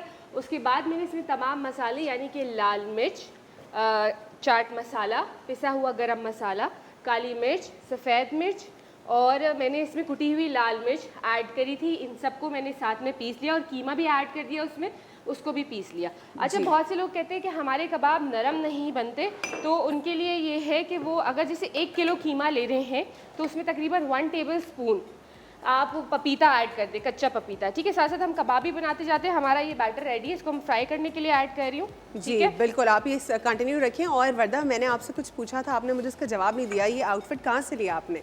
ये आउटफिट नहीं, मैं आपको जवाब भी दे देती हूँ। ये मैंने शीप क्लोथिंग्स का आउटफिट वेयर किया हुआ है क्योंकि मुझे इनके कट्स बड़े पसंद बहुत अच्छा हैं। लग रहा है। और जो वर्दा ने इयररिंग्स पहनी हुई है ना, ये वुमेन का सिंबल होता है, राउंड और उसके नीचे प्लस का साइन। अगर ये प्लस का साइन ऊपर हो जाए तो वो मेल हो जाता है और प्लस का साइन अगर राउंड सर्कल के नीचे आ जाए तो वुमेन का हो जाता है। तो आज वो बहुत वुमेनली ड्रेसअप हुई हुई हैं और वैसे भी हमेशा वुमेनली ड्रेसअप ऑब्वियसली हुई हुई होती है, लेकिन आज मुझे बहुत प्यारी लग रही हैं इस कट में, पॉन्चो में और एक्सेसरीज और हेयर कट में। थैंक यू अलवीना, अभी बहुत अच्छी लग रही है। ग्रीन फ्रेश कलर आपका लग रहा है। Thank और you. मैं तो आते ही इंट्रो में स्टार्ट में कहा था अलवीना, आई लव योर। और आज कुछ मेरी पसंद का भी बन रहा है वर्दा। फाइनली मैंने मुनीसा को कहा कि आज फाइनली आपको कबाब बड़े मेरी पसंद पसंद का। जी, मुझे कबाब बहुत पसंद है। अच्छा अलवीना, इसमें आप देखिए टाइम भी नहीं है लगा इतना, जैसे हमने हाँ, सिंपली बहुत quick सारी था। इंग्रेडिएंट्स लेके और ब्लेंड कर लिया। मुनीजा ये अब सीखेंगी अलवीना। अलवीना कब बना के खिला रही है कबाब? हाँ, ये मैं अब आपको मुनीजा जरूर- अलवीना हम ऑन एयर कबाब खाएंगे आपसे। बनवाएंगे अलवीना से यहाँ लेकिन पे। 2.5 घंटे में बन जाएंगे क्या? नहीं, ये गारंटी। मैं साथ खड़ी होंगी ना, आप बेफिक्र है, आपको हेल्प ठीक कर है, दूंगी मैं, चले फिर ठीक है? किसी दिन आप लोग मुझसे बनवा लीजिएगा घर लाइव। से बना के लाना। ठीक हम है। सुबह नाश्ता करेंगे कबाब पराठे का। अच्छा चले, ठीक है। इंशाल्लाह। क्योंकि वर्दा जो है रिस्क नहीं लेना चाहिए, उन्होंने कहा घर से बना के लाना। नहीं। अच्छा, हम बात कर रहे थे कि बहुत से लोग कहते हैं कि हमारे कबाब जो है वो सॉफ्ट नहीं होते, तो वो आप 1 किलो कीमे में आप क्या करिए कि 1 टेबल स्पून पपीता ऐड कर दें इधर। ठीक है, उससे क्या होगा, अगर पपीता कच्चा पपीता नहीं है तो पका हुआ पपीता भी ऐड कर सकते हैं। उससे जो आपकी कबाब है ना टेंडर बनेंगे। ठीक है, और एक हम बहुत ज़्यादा ओवर कुक करते हैं कबाब को गलाने के लिए, उससे भी हाँ हमारा हो जाता है। जी वो ड्राई हो जाते हैं, उसका जूसीपन जो है वो ख़त्म हो जाता है। तो आपने तकरीबन ये वाले कबाब अगर आप बना रहे हैं, ये मैंने बीफ का कीमा लिया है, आप तकरीबन 8 से 10 मिनट मैक्सिमम आपने इसको पकाना है और उसके बाद आपने इसको निकाल लेना है। ठीक है, आप ये देखें मैंने फ्लेम भी इसकी हल्की रखी हुई है, बहुत तेज़ नहीं है यहाँ पे फ्लेम। बस इसको हम फ्राई करेंगे और हमारे कबाब जो है वो रेडी हो जाएगी। मुनीजा, मेरा एक सवाल है आपसे। जी। आपने कहा कि अगर कच्चा पपीता आपके पास नहीं है तो आप पका हुआ पपीता शामिल कर सकते हैं, तो उससे मिठास नहीं आएगी? नहीं, आप उसका टेस्ट, क्योंकि जो इसमें स्पाइसेस डल रहे हैं तो उससे तो इतना नहीं balance हो आएगा। जाएगा। और हम अराउंड 1 टेबल स्पून ऐड करें तो उसमें इतना मिठास नहीं आएगी सही। 1 किलो कीमे में। तो ये सही। चीज़ है कि उससे इतना फ्लेवर उसका नहीं आएगा। अलबत्ता गलावट आ जाएगी, यानी कि नरम हो जाएगा, गलावट आ soft हो जाएगी, जाएगा। सॉफ्टनेस आ जाएगी इसके अंदर, ये चीज़ है। क्योंकि बहुत ज़्यादा क्वांटिटी नहीं है तो उसका फ्लेवर ख़राब नहीं करेगा वो। अच्छा, इसमें स्पाइसेस क्या कोई स्पेशल स्पाइसेस हैं या नॉर्मल स्पाइसेस जो नॉर्मल होते हैं वही है? स्पाइसेस जो हमारे यूज़ होते हैं यूजुअली किचन में, वही सारे स्पाइसेस है। लाल मिर्च है, काली मिर्च है, सफ़ेद मिर्च है, चाट मसाला, पिसा हुआ गरम मसाला, दैट्स इट। और कोई इतने ज़्यादा मसाले नहीं है। मैंने जो है साबुत धनिया था उसको रोस्ट करके क्रश कर लिया और साबुत ज़ीरा उसको भी रोस्ट करके क्रश कर लिया, बस ये ऐड हुआ है इसमें। और इसको हमने सारा पीस लिया और बस कबाब का शेप दे दिया। और ये देखिए आप अच्छा, हमारे ये जो रोस्ट करने का रीज़न होता है, क्या ये यही होता है कि अरोमा अच्छा है चीज़ों इसका में? अरोमा अच्छा आए, इसका फ्लेवर अच्छा निकल के आए, इसलिए इसको रोस्ट करते हैं। ये देखें आप, हमारे कबाब तकरीबन डन है, बस दूसरी साइड से इसको कुक करेंगे और हमारे कबाब तैयार है। खुशबू बड़ी अच्छी आ रही है ना? मैं यहाँ बैठ के जो है ना देख, फिर आज आप खाएंगी वाले कबाब, डेफिनेटली कबाब तो क्योंकि खा इसमें तो सकते कुछ हैं। ऐसा ऑयल और कुछ नहीं, ऐसा नहीं। यूज नहीं होना चाहिए। आप डाइट में भी खा सकते हैं, ये तो बात है ना। लेकिन फ्राई हो मैं रहा है ऐसी वाली डाइट भी नहीं करती बहन कि मैं खाना पीना छोड़ दूं। मैं तो अलवीना के साथ, आप, मैं कह रही हूँ अलवीना, मुनीजा के जो खाने होते हैं मैं बहुत शौक से खाती हूँ। अलवीना ने भी नोट किया है। जी जी बिल्कुल। ये देखें, ये बिल्कुल ऑलमोस्ट डन है, बस इसको दूसरी साइड से फ्राई करेंगे हम। इसके साथ आप रायता बनाएं, चटनी बनाएं और फिर ये कबाब आप इंजॉय करें पराठों के साथ, चपाती के साथ। कलवीना, आप किस तरह खाना पसंद करती हैं? चपाती या नान? पराठे नहीं पसंद है आपको? नहीं, पराठे वाली टीम हम है। पराठा अंडा once in a blue moon.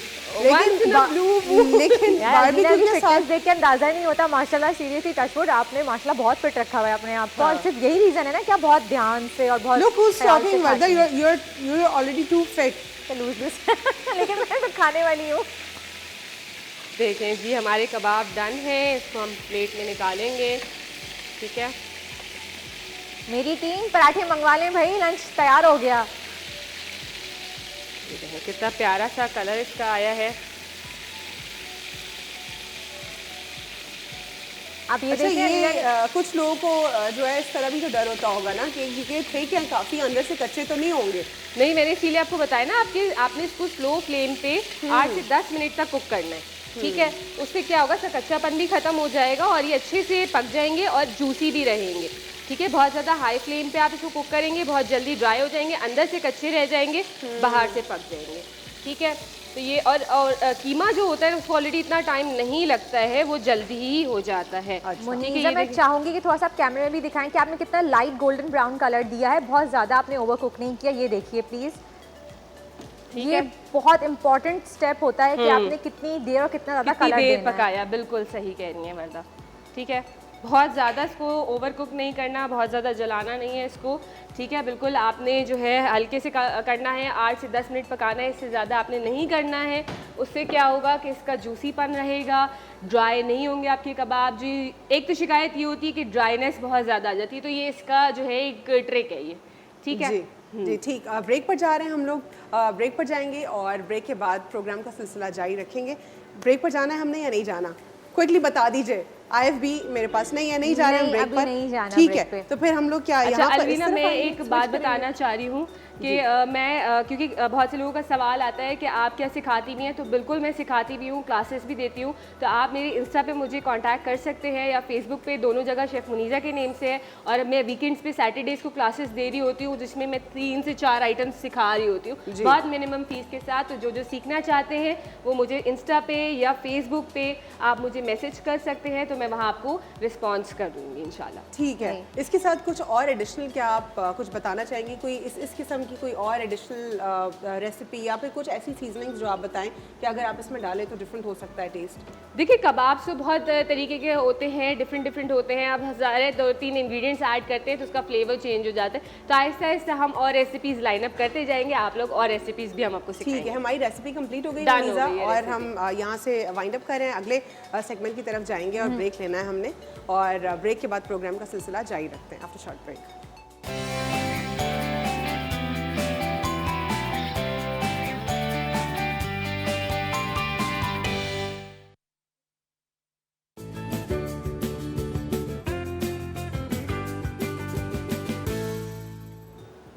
Welcome back जनाब आफ्टर द ब्रेक। और जैसे कि आपने देखा आज हमारे सेगमेंट का वक्त हो चुका है दिल की बात, और आज हम बात करेंगे नेगेटिविटी पे। नेगेटिविटी एक ऐसी चीज़ है जो घरों को तबाह तो करती ही करती है, साथ में अगर ये नेगेटिविटी आपके अपने अंदर हो तो ये आपकी पूरी अपनी पर्सनालिटी को डैमेज करती है, आपके करियर को तबाह कर देती है, आपकी लाइफस्टाइल तबाह कर देती है। प्लस साथ साथ नेगेटिविटी की वजह से आप अपने दोस्तों पे भी भरोसा नहीं करते। इन द एंड होता ये कि आप अकेले रह जाते हैं। तो जनाब इसी बारे में हम बात करेंगे, हमारी एक्सपर्ट जो कि साइकोलॉजिस्ट है नीलम नाज। अस्सलाम वालेकुम नीलम। वालेकुम अस्सलाम, कैसी हैं? मैं बिल्कुल ठीक, आप थैंक यू कैसी फॉर हैं? Having me. नीलम, प्रोग्राम में मौजू ऐसा हमने रखा है जो कि है तो जनरल, लेकिन अनफॉर्चुनेटली कमो बेशतर हर किसी की ज़िंदगी का हिस्सा होता है। डिपेंडिंग अपॉन द सर्कमस्टांसेस हम कभी ज़्यादा नेगेटिव हो जाते हैं और कभी कभार हम बिल्कुल पॉजिटिव रहते हैं। कभी कभार हर सिचुएशंस हमें ट्रिगर कर देती है नेगेटिव होने पर, और कभी कभार हमारा अपना कसूर होता है। कैसे आप इस नेगेटिविटी के फिनोमिनन को एक्सप्लेन करेंगी? देखिए, सबसे पहले तो ये जानने की ज़रूरत है कि नेगेटिविटी आती कहाँ से है। जिसको हम नेगेटिविटी कह रहे हैं वो क्रिएट कैसे होती है। इनकी जो नेगेटिविटी जो है, नेगेटिव सोच जिसकी हम बात कर रहे हैं, क्योंकि एग्जैक्टली मैं यही सवाल करना चाह रही थी आपसे कि नेगेटिविटी की वजह क्या है, क्यों नेगेटिविटी पैदा होती है इंसान के ज़हन में? देखिए, हर चीज़ जो पैदा होती है ना, सबसे पहले एक सोच की तरह से वो क्रिएशन में आती है और उसके बाद हम उस पर एक्ट करते हैं। मेरे जहन में ख्याल आएगा, उस ख्याल के बेसिस पे मैं उस पर एक्ट करूँगी। अगर अच्छा ख्याल आएगा तो मेरा बिहेवियर बड़ा अच्छा हो जाएगा, अगर नेगेटिव ख्याल आएगा तो मेरे जो सारे बिहेवियर्स हैं वो भी बड़े नेगेटिव हो जाएंगे। अच्छा, ये नेगेटिव ख्याल आते कहाँ से हैं? इसकी मेन 3 वजूहात होती हैं। एक होती है हमारा माहौल, हमारा माशरा, क्योंकि इंसान और बच्चा स्पेशली वही लर्न करता है जो उसके माहौल में होता है। अगर उसके इर्द गिर्द नेगेटिविटी है, अगर उसके इर्द गिर्द उसके बड़े जो हैं या उसके पेरेंट्स जो हैं हर वक्त चीखो पुकार कर रहे हैं, ज़रूरी नहीं है घर वाले ही, अगर टीवी पे भी हर वक्त नेगेटिविटी चल रही है, शोर चल रहा है, तो वो बच्चा उसी चीज़ को अडॉप्ट करेगा और उसी नेगेटिव सोच के साथ बड़ा होगा। एक तो ये वजह हो गई कि हमारा माशरा कैसा है, यानी कि हमारा बचपन से ही आपकी अगर अपब्रिंगिंग जो है नेगेटिव एनवायरनमेंट में हुई है। एग्जैक्टली। दूसरी इसकी वजह होती है कि हमारे हर इंसान के अंदर एक टेंडेंसी होती है, हमारा माइंड जो है वो दो हिस्सों में होता है, एक हमारा शऊर होता है और एक लाशऊर होता है। हमारा जो लाशऊर होता है उसका मकसद होता है हर इंसान को प्रोटेक्ट करना, उसका बस ये काम होता है कि वो आपको किसी भी चोट से, किसी भी तकलीफ से प्रोटेक्ट कर सके, जिसको हम सब कॉन्शियस और सब कॉन्शियस कहते हैं। एग्जैक्टली, कॉन्शियस माइंड और आपका सब कॉन्शियस माइंड। आपका जो सब कॉन्शियस होता है, जिस तरह आप बात कह रही थी कि नेगेटिविटी इतनी बढ़ जाती है कि हम लोगों पे भरोसा नहीं कर पाते हैं, हम अजम्पशन स्टार्ट हो जाती है कि ये मुझे नुकसान पहुंचाएगा, मैं इस पे भरोसा कैसे करूं, इसने मेरा दिल दुखाया हुआ है या इसने उसके साथ बुरा किया हुआ है, मैं कैसे कर या सकता तो पास्ट में कुछ ऐसे इंसिडेंट्स हुए हैं या हो सकता है इस बंदे को लेके ना हुए हो, किसी और को लेके हुए हैं। एग्जैक्टली। और ये जो हमारी टेंडेंसी, हमारे लाशऊर की टेंडेंसी होती है कि वो हमें लोगों पे भरोसा नहीं करने देता या प्रोटेक्ट करने की कोशिश करता है, उसमें भी एक नेगेटिविटी का एलिमेंट होता है। वो कहता है बच जाओ, कुछ बुरा हो जाएगा, कुछ अच्छा ना करो, देखो इस पे भरोसा ना करो, तो मीठी मीठी बातें करता रहता है, तुम अपना ख्याल रखो, काम कर जाता है। एग्जैक्टली। लेकिन वो जो लाशऊर होता है वो अच्छी नीयत से आपको प्रोटेक्ट करना चाह रहा होता है, लेकिन आप जितना ज़्यादा उस पर फोकस करेंगे, ओवर थिंकिंग यानी, एग्जैक्टली, उस पे आपकी लाइफ जो है वो मज़ीद डिफ़िकल्ट होती जाएगी। तीसरा जो एलिमेंट होता है वो ये होता है कि जिस तरह हमारा पूरा जिस्म है और हमारी जो बॉडी है उसको एक्सरसाइज की ज़रूरत होती है। अगर हमें आर्म्स अपर स्ट्रेंथ को बिल्ड करना है तो हमें उसको एक्सरसाइज करना पड़ता है। उसी तरीके से एग्जैक्टली हमारा जो ब्रेन है वो भी एक मसल है, हमें उसको भी एक्सरसाइज करना होता है, ट्रेन करना है। तो ट्रेन कैसे करें? सिंपल सी बात है, हम अपनी बॉडी को किस तरह ट्रेन करते हैं। हमें पसंद नहीं होता है, हमें एक्सरसाइज, बॉडी बिल्डिंग बिल्कुल नहीं पसंद होती, लेकिन हमें अपने आप को पुश करना पड़ता है। उसी तरीके से जैसे नेगेटिव ख्यालात आपके बढ़ते जाएं, आपने उसको दूसरी तरफ पुश करना है, पॉजिटिव ख्यालात की तरफ। उसका जो ऑपोजिट है, आपने उसको इतना एक्सरसाइज करना है, इतना रिपीटेडली। यानी इसका सिंपल हल अगर हम आवाम को बता दें ताकि उनको सुनने में समझने में आसानी हो, कि अगर आपको कोई नेगेटिव थॉट आ रही है, आपने ओवर थिंकिंग की तरफ नहीं जाना, बल्कि आप ग्रैटिट्यूड की तरफ चले जाएं। एग्जैक्टली, आप ग्रैटिट्यूड की तरफ जाएं, आप उसके ऑल्टरनेट्स की तरफ जाएं, आप पॉजिटिव थिंकिंग की तरफ चले जाएं। देखिए कि नहीं ऐसा नहीं है, एग्जैक्टली, अपने आप को, यानी कि आपके अपने पर डिपेंड करता है, आई गेस। बिल्कुल। और देखिए नेगेटिव थिंकिंग लोगों को जो है दूसरों के बारे में भी आ सकती है और उससे अपने हवाले से भी, एग्जैक्टली, अपने हवाले से भी ज़्यादा आती है, क्योंकि हम इनसिक्योरिटीज़ का शिकार होते हैं, हमें लगता है हम उतने काबिल नहीं है शायद। तो नीलम, क्या नेगेटिविटी का दूसरा नाम इनसिक्योरिटी भी है? दूसरा नाम तो नहीं है, लेकिन उसका एक रूप जिसे हम कह सकते हैं, एक साइड जो है वो ज़रूर इनसिक्योरिटी है। अगर आप अपने बारे में बहुत ज़्यादा मनफी ख्यालात रख रहे हैं तो कहीं ना कहीं अपने हवाले से मनफी ख्यालात कैसे, मतलब कि मैं अच्छा नहीं हूँ, मैं अच्छा परफॉर्म नहीं कर रहा, मेरे बॉस ने मुझे डांट दिया था 3 हफ्ते पहले, यानी कि मुझे काम बिल्कुल भी नहीं आता है। एक जो डांट आपको पड़ी थी उसके बाद आपको, लेकिन नीलम कुछ लोग ओवर कॉन्फिडेंट भी होते हैं, जिनमें कोई स्किल्स नहीं होती है, कॉम्पिटेंस नहीं होती, अपने आप को बहुत अच्छा समझ रहे होते हैं। वो नेगेटिविटी, वो दूसरों की तरफ नेगेटिविटी का नजरिया ज़्यादा, एग्जैक्टली, अपनी तरफ वो ठीक है। और लैक ऑफ कॉन्फिडेंस की वजह से भी नेगेटिविटी क्रिएट हो जाती है। अगर आप अपने बारे में इनसिक्योर हो रहे हैं, अगर आपको लग रहा है कि आप वो चीज़ें नहीं कर पा रहे हैं, और देखिए नेगेटिविटी प्रॉब्लम तब करती है जब आपकी फंक्शनिंग मुतासर होती है। थोड़ी बहुत नेगेटिविटी मेरे लिए भी अच्छी है। अगर मुझे मैं इसी सवाल पर आने लगी थी कि क्या, क्योंकि हम जिसको कहते हैं वो इंस्टिंक्ट की बात करते हैं या सिक्स सेंस की बात करते हैं, तो ये भी तो कोई चीज़ होती है ना जो आपको खतरे से अलर्ट कर रही होती है, यानी थोड़ी बहुत जो आपको सेफ गार्ड करने के लिए वो ज़रूरी है। अगर वो नहीं होगी तो आपके लिए नुकसान होगा, लेकिन उसका ओवरडू हो जाए तो नुकसान है। हर चीज़ जो है एक बैलेंस में होना बहुत ज़रूरी है। जिस तरह हम बात कर रहे थे, आपका जो अनकॉन्शियस है, सबकॉन्शियस माइंड है, वो आपको प्रोटेक्शन के तहत थोड़ी सी नेगेटिविटी दे रहा है कि संभल के चलो, राइट। लेकिन अगर आप उसको ओवरडू कर देंगे तो आप तनहा रह जाएंगे, अपना नुकसान कर जाएंगे, राइट। तो हर चीज़ को जो बैलेंस में लेकर चलना ज़रूरी है। अपने बारे में भी अगर मुझे कोई फीडबैक दे रहा है या मैंने ही रियलाइज़ किया कि ठीक है मैंने बहुत अच्छे से काम नहीं किया, नेक्स्ट टाइम मैं बेहतर कर सकती हूँ, राइट।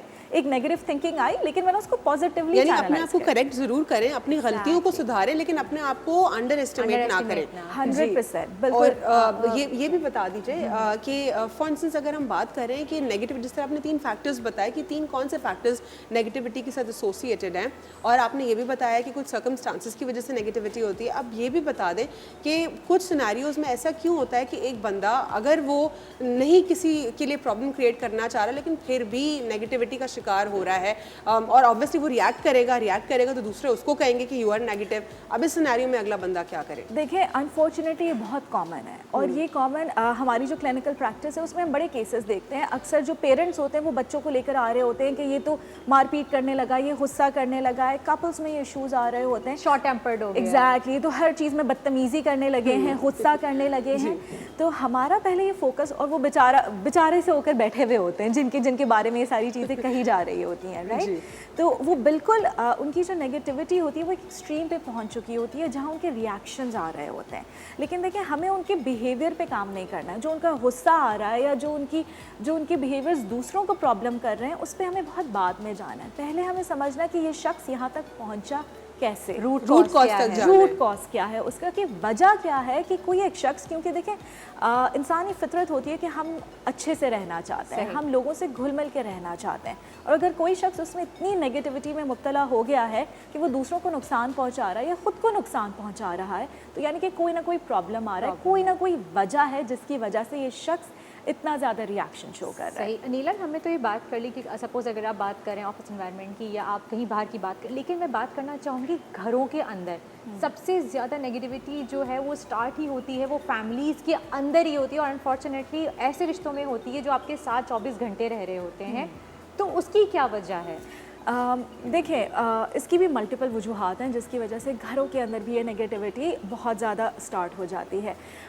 होता ये है कि इंसान जो है वो एक दूसरे की एनर्जी से चार्ज होते हैं, ठीक है? अगर आप पॉजिटिव हैं, मैं यहाँ आई हूँ, तो मैं ऑटोमेटिकली बेहतर फील करूँगी। एग्जैक्टली, आपको एक वाइब्स आना शुरू हो जाती है। बिल्कुल। घर में ये होता है कि फॉर एग्जांपल जो हस्बैंड है वो बाहर से ज़ाहिर है इतना स्ट्रेस लेकर, वो वैसे ही नेगेटिविटी लेकर वो घर में आ रहे हैं, और घर का माहौल भी ऑलरेडी नेगेटिव हुआ हुआ है किसी भी वजह से। जो उनकी मिसेस हैं वो फ्रस्ट्रेटेड हैं, उनके साथ कोई मसला हो गया है, और आते साथ ही वो ऑलरेडी एक नेगेटिव स्टेट में है, और जो शख्स घर में बैठा हुआ है उसने भी नेगेटिविटी अपने अंदर की जो है वो बज़ाहिर उनके ऊपर शो करना शुरू कर दी है। तो ये जो है ये झगड़े में जाना ही जाना ठीक है, झगड़े में कन्वर्ट हो जाता है जिस तरह आपने बताया।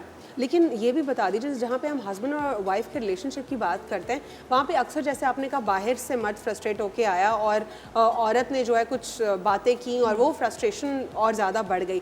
लेकिन यहाँ पर ऐसा क्यों हम देखते हैं कि जो मर्द है वो ज़्यादा फ्रस्ट्रेशन औरत के ऊपर निकाल रहा होता है? देखें, इंसानी अगेन एक और इंसान की फितरत ये है कि हम अपने नेगेटिव इमोशंस वहाँ निकालते हैं जहाँ हम सेफ महसूस करते हैं। अच्छा। वो जो मर्द है वो अपने बॉस पे चीख तो नहीं सकते, ठीक है? वो कहाँ गुस्सा मैं भी थोड़ा सा एक अपना इनपुट दूंगी, आप बात कंटिन्यू कीजिए। वो गुस्सा निकालते अपनी बेगम पे, और बेगम कहाँ गुस्सा निकालती है? बच्चों पे। ये अनफॉर्चुनेट हमारा जो साइकिल है चलता रहता है। एग्जैक्टली, मैं इस पे थोड़ा सा ऐड ऑन करना चाहूँगी कि मैं थोड़ा सा इस बात पे जो है वो कहूँगी कि फीमेल्स का भी हाथ है। लेकिन इससे पहले एक बहन हमारे साथ मौजूद हैं, ज़ैनब की कॉल हमारे साथ है। हेलो, अस्सलाम वालेकुम ज़ैनब, कोयटा से हैं ताल्लुक इनका। हेलो, अस्सलाम वालेकुम। वालेकुम अस्सलाम ज़ैनब। हेलो, अस्सलाम वालेकुम। वालेकुम अस्सलाम जी, कहिए। कैसी हो? बात ठीक हो? मैं बिल्कुल ठीक, आप कैसी हैं ज़ैनब? अक्सर यही बहुत मसले होते हैं इंसान के कि परेशान होता है या वो बहुत मसलाए हो जाते हैं, इनका कोई हल? जो मसले होते हैं नॉर्मली परेशान हो जाते हैं आम चीज़ों से, उनका कोई हल बताइए। बहुत बहुत शुक्रिया ज़ैनब आपकी कॉल का, हम आपको जवाब देते हैं हमारे एक्सपर्ट के। स्ट्रेस बहुत ज़्यादा ले रहा है, ओवरथिंकिंग, स्ट्रेस की वो बात कर रही थी। देखिए, हमारा इस वक्त जो माहौल है, इस वक्त जो माशरा है, स्ट्रेस तो हर चीज़ में है। आप चाहे घर के अंदर बैठे हुए या बाहर हैं, स्ट्रेस हर जगह है। अब इस स्ट्रेस से आपने कोप कैसे करना है, इससे बाहर कैसे आना है? जिस तरह इन्होंने बात की थी ग्रैटिट्यूड की, ग्रैटिट्यूड का दूसरा जो नाम है वो है शुक्रगुजारी करना, राइट? कि जहाँ आपके इतने मसले हैं वहाँ क्या क्या चीज़ें आपकी ज़िंदगी में फिर भी बेहतर हैं जो आपके इख्तियार में है। इंसान नीलम, इसको ज़रा कंटिन्यू कीजिए क्योंकि ये बहुत अच्छी बात है। ब्रेक के बाद ग्रैटिट्यूड यानी शुक्राना या शुक्रगुजारी, अल्लाह का शुक्र और अपने आसपास के लोगों का शुक्र, ये क्या फिनोमिनन है, कैसे आपके मसलों को कम कर सकता है? After short break. जी,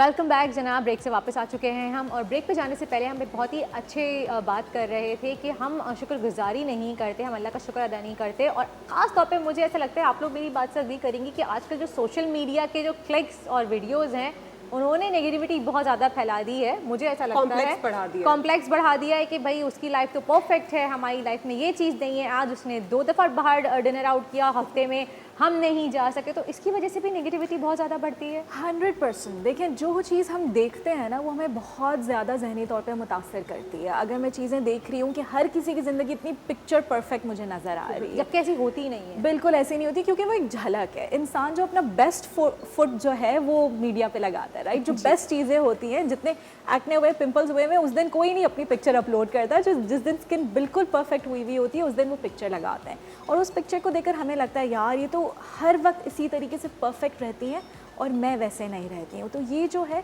कॉम्प्लेक्स इन्फीरियॉरिटी की जो हम बात कर रहे थे, ये बहुत बड़ा एक रूट कॉज बनता जा रहा है इन्फीरियॉरिटी कॉम्प्लेक्स एग्जैक्टली लोगों में। और अगर थैंकलेसनेस का, जो कि कहते हैं कि शुक्रगुजारी हम नहीं कर पाते, जी, वो कॉलर की बात को आप ज़रा आगे बढ़ा रही थी, जवाब दे रही थी, उनको ज़रा और बता दीजिए कि वो करें क्या, कैसे निकले स्ट्रेस से। वो बता रही थी कि जो स्ट्रेस और फ्रस्ट्रेशन उनकी बढ़ रही है वो बहुत ज़्यादा, उसको मैनेज किस तरीके से किया जाए। देखिए, उसका एक सिंपल सा ये फॉर्मूला है कि जो चीज़ें आपके इख्तियार में हैं, इसे हम कहते हैं साइकोलॉजी में एक लोकस ऑफ कंट्रोल का कॉन्सेप्ट। कुछ मामलात ऐसे होते हैं जो इंसान के इख्तियार में हर वक्त होते हैं, ठीक है, कि मेरे घर में क्या चीज़ें चल रही हैं, मेरे माहौल में क्या चीज़ें हैं, जो वक्त मेरे पास है उसका मैंने इस्तेमाल किस तरीके से करना है, सही तरीके से, अच्छे तरीके से। एग्जैक्टली मैं उसको 3 घंटे सोशल मीडिया में दूसरों की अच्छी ज़िंदगी को देख कर कुर्ते हुए भी गुजार सकती हूँ, और इसी वक्त को लेकर मैं कोई आर्ट एंड डिज़ाइन भी कर सकती हूँ। ये शुक्र कैसे करें, ये भी बता दें उनको। देखिए, जो ख्याल आएगा ना, जो मनफी ख्याल आएगा, यार ये मेरे पास नहीं है, उसी ख्याल को आपने काउंटर करना है, और आपने कम से कम 3 चीज़ें वो गिननी है जो आपको लगता है आपके पास हैं और अच्छी है, अल्लाह ताला ने दी हुई हैं, और या तो आप ये भी सोच सकती हैं जो आपने खुद अपने लिए बनाई है, जो आपका एक स्किल कह सकती हैं आप। अगर आप खाना अच्छा बनाती हैं, अगर आपका डिज़ाइन में सेंस अच्छा है, अगर आपके घर में फैमिली है, आपके बच्चे हैं, अगर एग्जैक्टली हर कोई, सबसे बड़ी बात आपने अच्छी बात की कि आप हेल्दी हैं। एग्जैक्टली फिजिकल, जिस्मानी तौर पे भी और जहनी तौर पे आप हेल्दी हैं, अल्लाह की तरफ से दी हुई नेमतें हैं, सेहत। बिल्कुल। अगर माली तौर पे कोई परेशानी नहीं है, ये सारी वो चीज़ें हैं जो हमारे साथ बिल्कुल होती हैं, लेकिन हम उन पे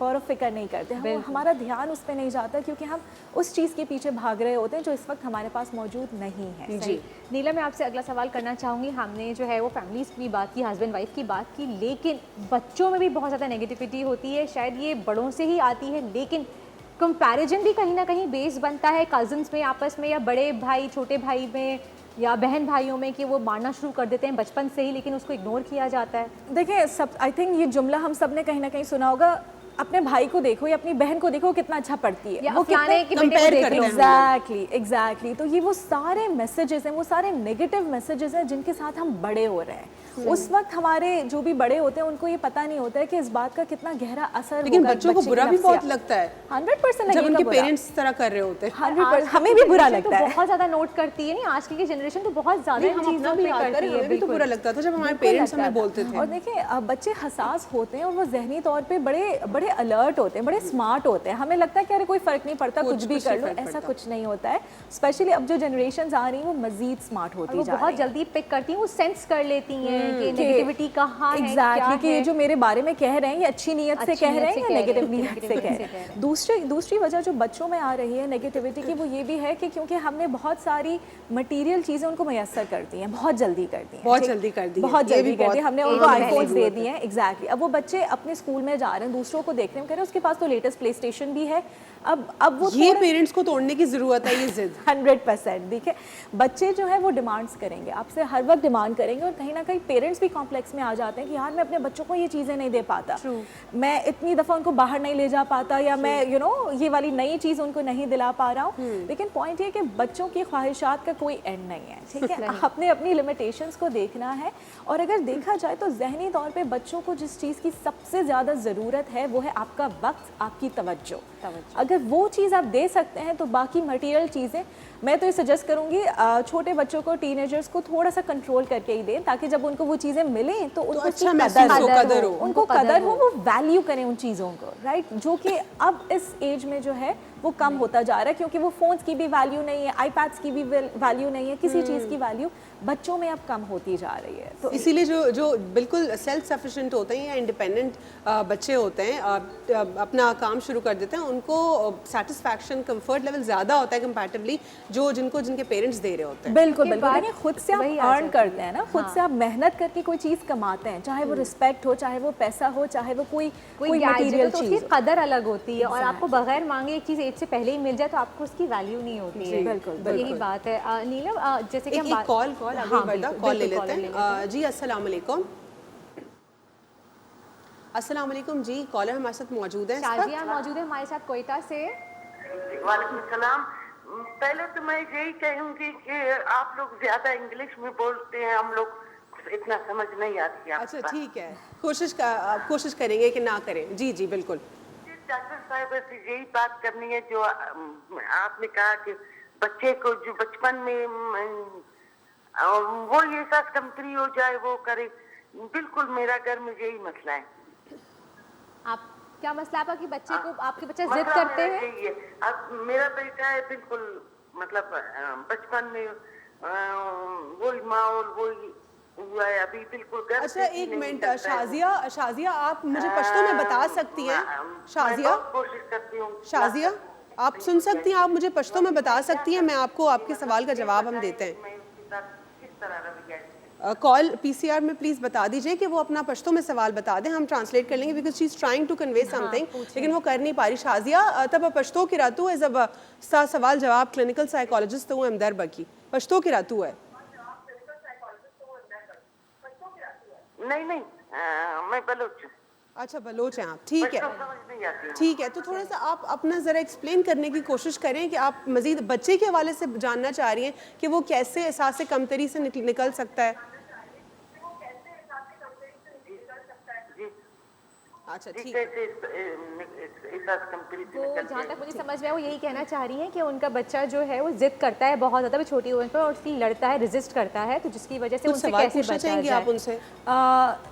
मैं बच्चे की एज पूछना चाहूँगी पहले तो कि अच्छा उनकी जी, age क्या है। जी शाजिया मौजूद हैं आप हमारे कॉल साथ? बच्चे ड्रॉप हो गई है। Thank you so much Shazia ji, आपने कॉल किया और हम आपको ज़रूर इस बात का जवाब देंगे। नीलम, सवाल हमें आई थिंक समझ में आ गया है। जहाँ तक मुझे समझ आया है वो मैं रिपीट कर देती हूँ कि इन्होंने कहा कि इनका बच्चा है, छोटा है, अभी बेटा है, वो बहुत ज़्यादा जिद करता है और इस चीज़ पे रेजिस्ट करता है, लाइक आर्ग्यू करता है उनसे, यानी कि एहसास कमतरी का भी वो शिकार है। तो उस चीज़ को कैसे ख़त्म किया जाए? मेरे ख्याल से बच्चा छोटा होगा शायद। डेफिनेटली देखिए बच्चे जो होते हैं ना, जिद करना, गुस्सा करना, नाराज़गी का इजहार करना, वो एक समझ लें वो एक उनकी टेक्निक होती है, ठीक है, वो एक तरीका होता है जिससे वो अपनी बात मनवाते हैं। वेपन है बच्चों का। एग्जैक्टली। और बच्चे ना, जो मैंने बात पहले भी कही थी, बड़े चालाक होते हैं, ठीक है। उनको पता होता है कि मैंने अम्मी से कितनी देर जिद करनी है और अब्बा से कितनी देर जिद करनी है और कितना ज़ोर से मैंने रोना है और चीखना है कि मुझे वो चीज़ मिल जाएगी। और मसला ये होता है क्योंकि हम माँ बाप होते हैं, हम बच्चों का दर्द नहीं देख सकते, तो हम उनको वो चीज़ दे देते हैं। हम कोशिश करते हैं पहले ना दे फिर हम दे देते हैं। 3-4 दफ़ा मना किया फिर आपने दे दिया। और ये हम बहुत गलत करते हैं क्योंकि हमने उस बच्चे की आदत लगा दी है कि जब तुम रोओगे, जब तुम जिद करोगे तो तुम्हें वो चीज़ मिल जाएगी। देखिए इसमें बच्चे का कोई कसूर नहीं है, हमने बच्चे को दोबारा ट्रेन करना है। अगर वो किसी गलत चीज़ की जिद कर रहा है जो उसके लिए सही नहीं है, देखिए अगर वो बच्चा जिद करेगा कि उसने चूल्हा जलाना है, आप कभी जलाने देंगी नहीं, क्योंकि आपको पता है वो जितनी जिद कर ले कितनी खतरनाक है उसके अच्छा लिए। नीलम, अभी जो कॉलर हमारे साथ मौजूद थी शाजिया जी, उनका बच्चा जो है वो 20 साल का है। अच्छा, अभी 20 उन्होंने साल दोबारा का से कॉल है। करके बताया है कि मेरा बच्चा 20 साल का है और वो पढ़ाई में भी बहुत जिद करता है, बहुत तंग करता है, पढ़ता भी नहीं है। ठीक है, देखिए अब बात यह है कि 20 साल का बच्चा और 2 साल के बच्चे में बहुत फ़र्क होता है, उनसे डील करने बच्चा नहीं, लड़का कहलाएगा 20 साल का। ठीक है, अभी तो ये पूरा एडल्ट बन चुके हैं, ठीक है। अब यूनिवर्सिटी में होंगे एग्जैक्टली। और देखें क्योंकि इनके ईयर्स रहे होंगे ना, इन्होंने पिछले कई साल से यही जिद की होगी और वो उसी तरीके से डेवलप हुई होगी जिस तरह हम पहले बात कर रहे थे, क्योंकि हर चीज़ जो है वो बचपन से डेवलप होती है और उन्होंने जिद करके उनको ये पता चल गया कि अगर मैं जिद करूँगा तो मुझे ये चीज़ नहीं करनी इसका जवाब ज़रा ब्रेक के बाद दे दीजिएगा, क्योंकि हम चाहेंगे कि आप पेरेंट्स को हैंडल करना भी सिखाएं और बच्चे को भी मैसेज दे दें कि उसको क्या करना चाहिए और क्या ना करे वो बच्चा। After short break.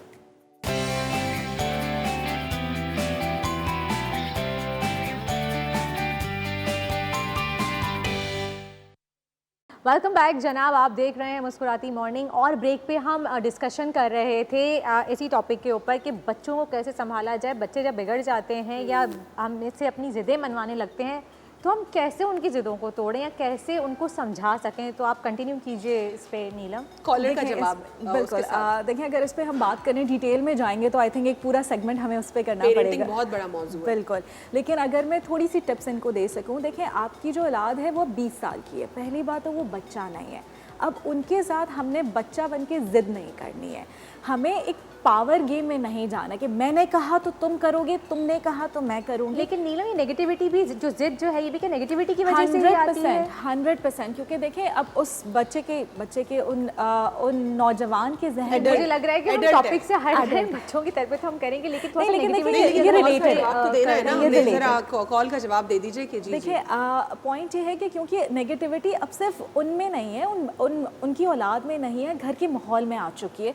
क्योंकि हर किसी को लग रहा है कि वो सही है और सामने वाले को झुकना चाहिए कि मेरी औलाद जो मेरी बात नहीं मान रहा, और कहीं ना कहीं उनकी औलाद को लग रहा होगा कि मेरे पेरेंट्स मुझे समझ नहीं पा रहे कि मैं क्या चाह रहा हूँ। यहाँ पे करना ये है कि आपने दोस्ती करनी है। सबसे पहले तो पढ़ाई का प्रेशर, दूसरी चीज़ें, वो सारी चीज़ें थोड़ी देर के लिए साइड पे रखते हैं। आपका और आपकी औलाद का जो रिलेशन है ना, उसको इस वक्त बचाना बहुत जरूरी है। यानी ताल्लुक, आप अपने औलाद और अपना ताल्लुक बहाल करें, उनसे जानने की कोशिश करें, उनको समझाएं। Exactly. और क्या करें? समझाएं भी बाद में, ठीक है? अभी समझाने वाली समझें। स्टेज पे समझें। सबसे पहले उसको समझे कि वो चाहता क्या है। अगर वो पढ़ाई नहीं करना चाहता, वो कुछ और नहीं करना चाहता, ऐसा होता नहीं है कि इंसान अपनी जिंदगी जाया करना बैठ के बात करें कि वो क्या करना चाहता है। एग्जैक्टली। और कहीं ना कहीं आपने बीच में रास्ता ढूंढना पड़ेगा। सही। नीलम, जैसे हम बात कर रहे थे कि हम बच्चों पे ही अगर बात करें तो जैसे कि हम कह रहे थे कि घरों में जब झगड़े, से आपने बात की थी अलवीना कि मर्द जो हैं ज़्यादातर आके फ्रस्ट्रेशन निकालते हैं घर की औरतों पर, लेकिन कहीं ना कहीं ख़वातीन भी जो हैं वो हर वक्त चिड़चिड़ या फिर गुस्सा करना, किसी की बुराई करना, या उन ख़वातीन खुद थोड़ी सी नेगेटिव लेती हैं इन चीज़ों की, उसने हमारे बारे में जो है वो ये बात की है, या अगर मेरे घर में मेरी नन है, जेठानी है, कोई भी रिश्तेदार है, वो अगर हमें इस बात इस वे में कह रही हैं तो वो गलत वे में बात कह रही हैं, तो क्या इसका इम्पैक्ट भी जो है वो बच्चों की मेंटल हेल्थ पे पड़ता है? बच्चों की मेंटल हेल्थ पे, आपकी मेंटल हेल्थ पे और आपकी जिस्मानी सेहत पे भी बहुत ज़्यादा पड़ता है। जो ब्लड प्रेशर के इश्यूज़ हैं, जो आपके हाइपरटेंशन के, जो आपके शुगर के इश्यूज़ हैं, वो कहीं ना कहीं आपके स्ट्रेस लेवल से रिलेटेड होते हैं। तो जितना आप अपने आप को मनफी ख्यालात में घिरे रखेंगे, उतना ज़्यादा आपके चांसेस हैं कि आपने अपने घर के माहौल को भी नेगेटिव करना है, बच्चों को भी नेगेटिव करना है और अपनी सेहत को भी आपने बिल्कुल नीलम, जहाँ हम नेगेटिविटी की बात कर रहे हैं, वहीं पर अगर वालिदैन और औलाद का रिश्ता ख़राब हो जाए, ये भी एक नेगेटिविटी है ना। तो जिस तरह आपने बताया कि वो कॉलर सबसे पहले समझने की कोशिश करें, अपनी औलाद को, बेटे को समझने की कोशिश करें, वो चाहता क्या है और क्यों रिएक्ट कर रहा है। उसके बाद दूसरा स्टेप आप उनको क्या एडवाइस करेंगी? देखिए, फिर आपने क्या करना है, इसे हम कहते हैं नेगोशिएट करना, ठीक है? नेगोशिएट यानी कि आपने बीच में जो है ना कोई रास्ता निकालना है, ना 100% मेरी, ना 100% तुम्हारी। हमने बीच में बैठकर कोई ना कोई हल निकालना इस मसले का, क्योंकि एक 20 साल के लड़के के साथ आप जिद नहीं कर सकते, क्योंकि वो एक खुद मुख्तार शख्स बन चुका है। तो उस वक्त आपने क्या करना है कि आप दोनों ने एक टीम पे आना है। आपने उसको ये समझाना है और आपने उसको ये यकीन दहानी दिलानी है कि आप उसके अगेंस्ट नहीं है। उस बच्चे को ये लग रहा होगा कि पूरी दुनिया में मुझे कोई नहीं समझ सकता, ये समझ ही नहीं पा रहे कि मैं चाह क्या रहा हूँ। तो आपने उसको ये फील कराना है कि आप उसी के साथ हैं, आप उसी की बेहतरी चाह रहे हैं, जिसकी वजह से आप उनसे कुछ चीज़ें एक्सपेक्ट कर रहे हैं। अगर वो नहीं करना चाह रहा तो उसके जहन में क्या है कि वो क्या करेगा। सही। नीलम, क्विकली कि हमारे पास वक्त की कमी भी होती है, तो आप मुझे बताइए कि अगर आपके जहन में मनफी ख्यालात आ रहे हैं, आप खुद से अजम्पशंस कर रहे हैं गलत चीज़ों के बारे में, किसी के बारे में गलत सोच रहे हैं, तो क्या इसके लिए आप थेरेपीज़ या काउंसलिंग की हेल्प ले सकते हैं? 100% आप ले सकते हैं। और इसके साथ साथ मैं आपकी बात को थोड़ा सा कहना चाहूँगी। आप जो कह रही थी कि किसी ने कोई बात कह दी या आपने सुन लिया, आपकी दोस्त ने कहा कि यार वो तुम्हारे बारे में ये कह रही थी, आप सोचते रहते हैं दिन भर, पूरा दिन आप उसमें सोचते रहते हैं, परेशान रहते हैं। बीच में इतनी अच्छी चीज़ें भी हुई, कितने लोगों ने आकर आपसे प्यार का इजहार किया, लेकिन आप उस चीज़ को वैल्यू नहीं करते क्योंकि आपका जहन वहाँ पे स्टक होता है। देखिए, अगर ये सारी नेगेटिव सोचें जो है आपकी ज़िंदगी को मुतासर कर रही हैं, तो आपने 100% इससे बाहर आने के तरीके ढूंढने हैं। आप एक्सपर्ट्स की हेल्प बिल्कुल ले सकते हैं और ये इतना बड़ा मसला नहीं है। और सबसे पहले तरीका तो आपने बताया ग्रैटिट्यूड, शुक्राना करना है। और आपके पास जो चीज़ें हैं और जो चीज़ें आप कर सकते हैं, आपके इख्तियार में हैं, पॉजिटिव चीज़ें जो आप कर सकते हैं, आपने उन पे अमल 100% करना है। सही। और अगर आपके जहन में मुस्तकिल कंटिन्यू, जैसे कि अभी हमने बात की कि आपके जहन में सुबह से वही चीज़ चले जा रही है, तो अगर उस चीज़ से हमें अपने जहन से उसको झड़कना है तो उसके लिए हम क्या एक्टिविटीज़ कर सकते हैं, क्या हम कर सकते हैं? देखिए पहली बात तो ये आपको पता कैसे चलेगा कि जो मेरी नेगेटिविटी है ये नॉर्मल है, ये प्रॉब्लम की तरफ जा रही है, राइट? अगर वो सिचुएशन जितनी बड़ी है, ठीक है, वो 1 मिनट की सिचुएशन होगी, किसी ने डांट दिया, किसी ने कह दिया ये सफाई सही नहीं हुई, ये नहीं हुआ, तुम्हारे बारे में उसने ये कह दिया, और अगर मैं पूरा दिन उस पर लगा रही हूँ तो वो सिचुएशन के हिसाब से तो बहुत ज़्यादा हो रहा है, ओवर थिंकिंग हो रहा है, यानी कि ये नॉर्मल नहीं है। करना आपने ये है कि सबसे पहले आपने देखना है कि क्या ये सिचुएशन मेरी इतनी एनर्जी रिक्वायर करती है, क्या इस पे मुझे इतना फोकस करना चाहिए, एनर्जी लगानी चाहिए। और आपने बिल्कुल आपके लिए क्या चीज़ ज़रूरी है। देखें, जब आप अपने आप को प्रायोरिटी बनाएंगे, जब आप अपने आप को इम्पोर्टेंट समझेंगे तो आप वही सारी चीज़ें करेंगे जो आपके लिए बेहतर हों। ठीक है, बहुत बहुत शुक्रिया, बहुत अच्छा लगा आपसे गुफ्तगू करके। पेरेंटिंग के ऊपर भी हमने बात की, नेगेटिविटी क्योंकि आपके कितने सारे ज़िंदगी के पहलुओं में आती है और असरअंदाज होती है। आपके साथ ज़रूर मुलाकात होगी नीलम, अगले प्रोग्राम में भी आपसे गुफ्तगू करेंगे और किसी और अच्छे मौजू के ऊपर गुफ्तगू करेंगे। आज के लिए इतना ही, अल्लाह हाफ़िज़, गॉड ब्लेस यू ऑल।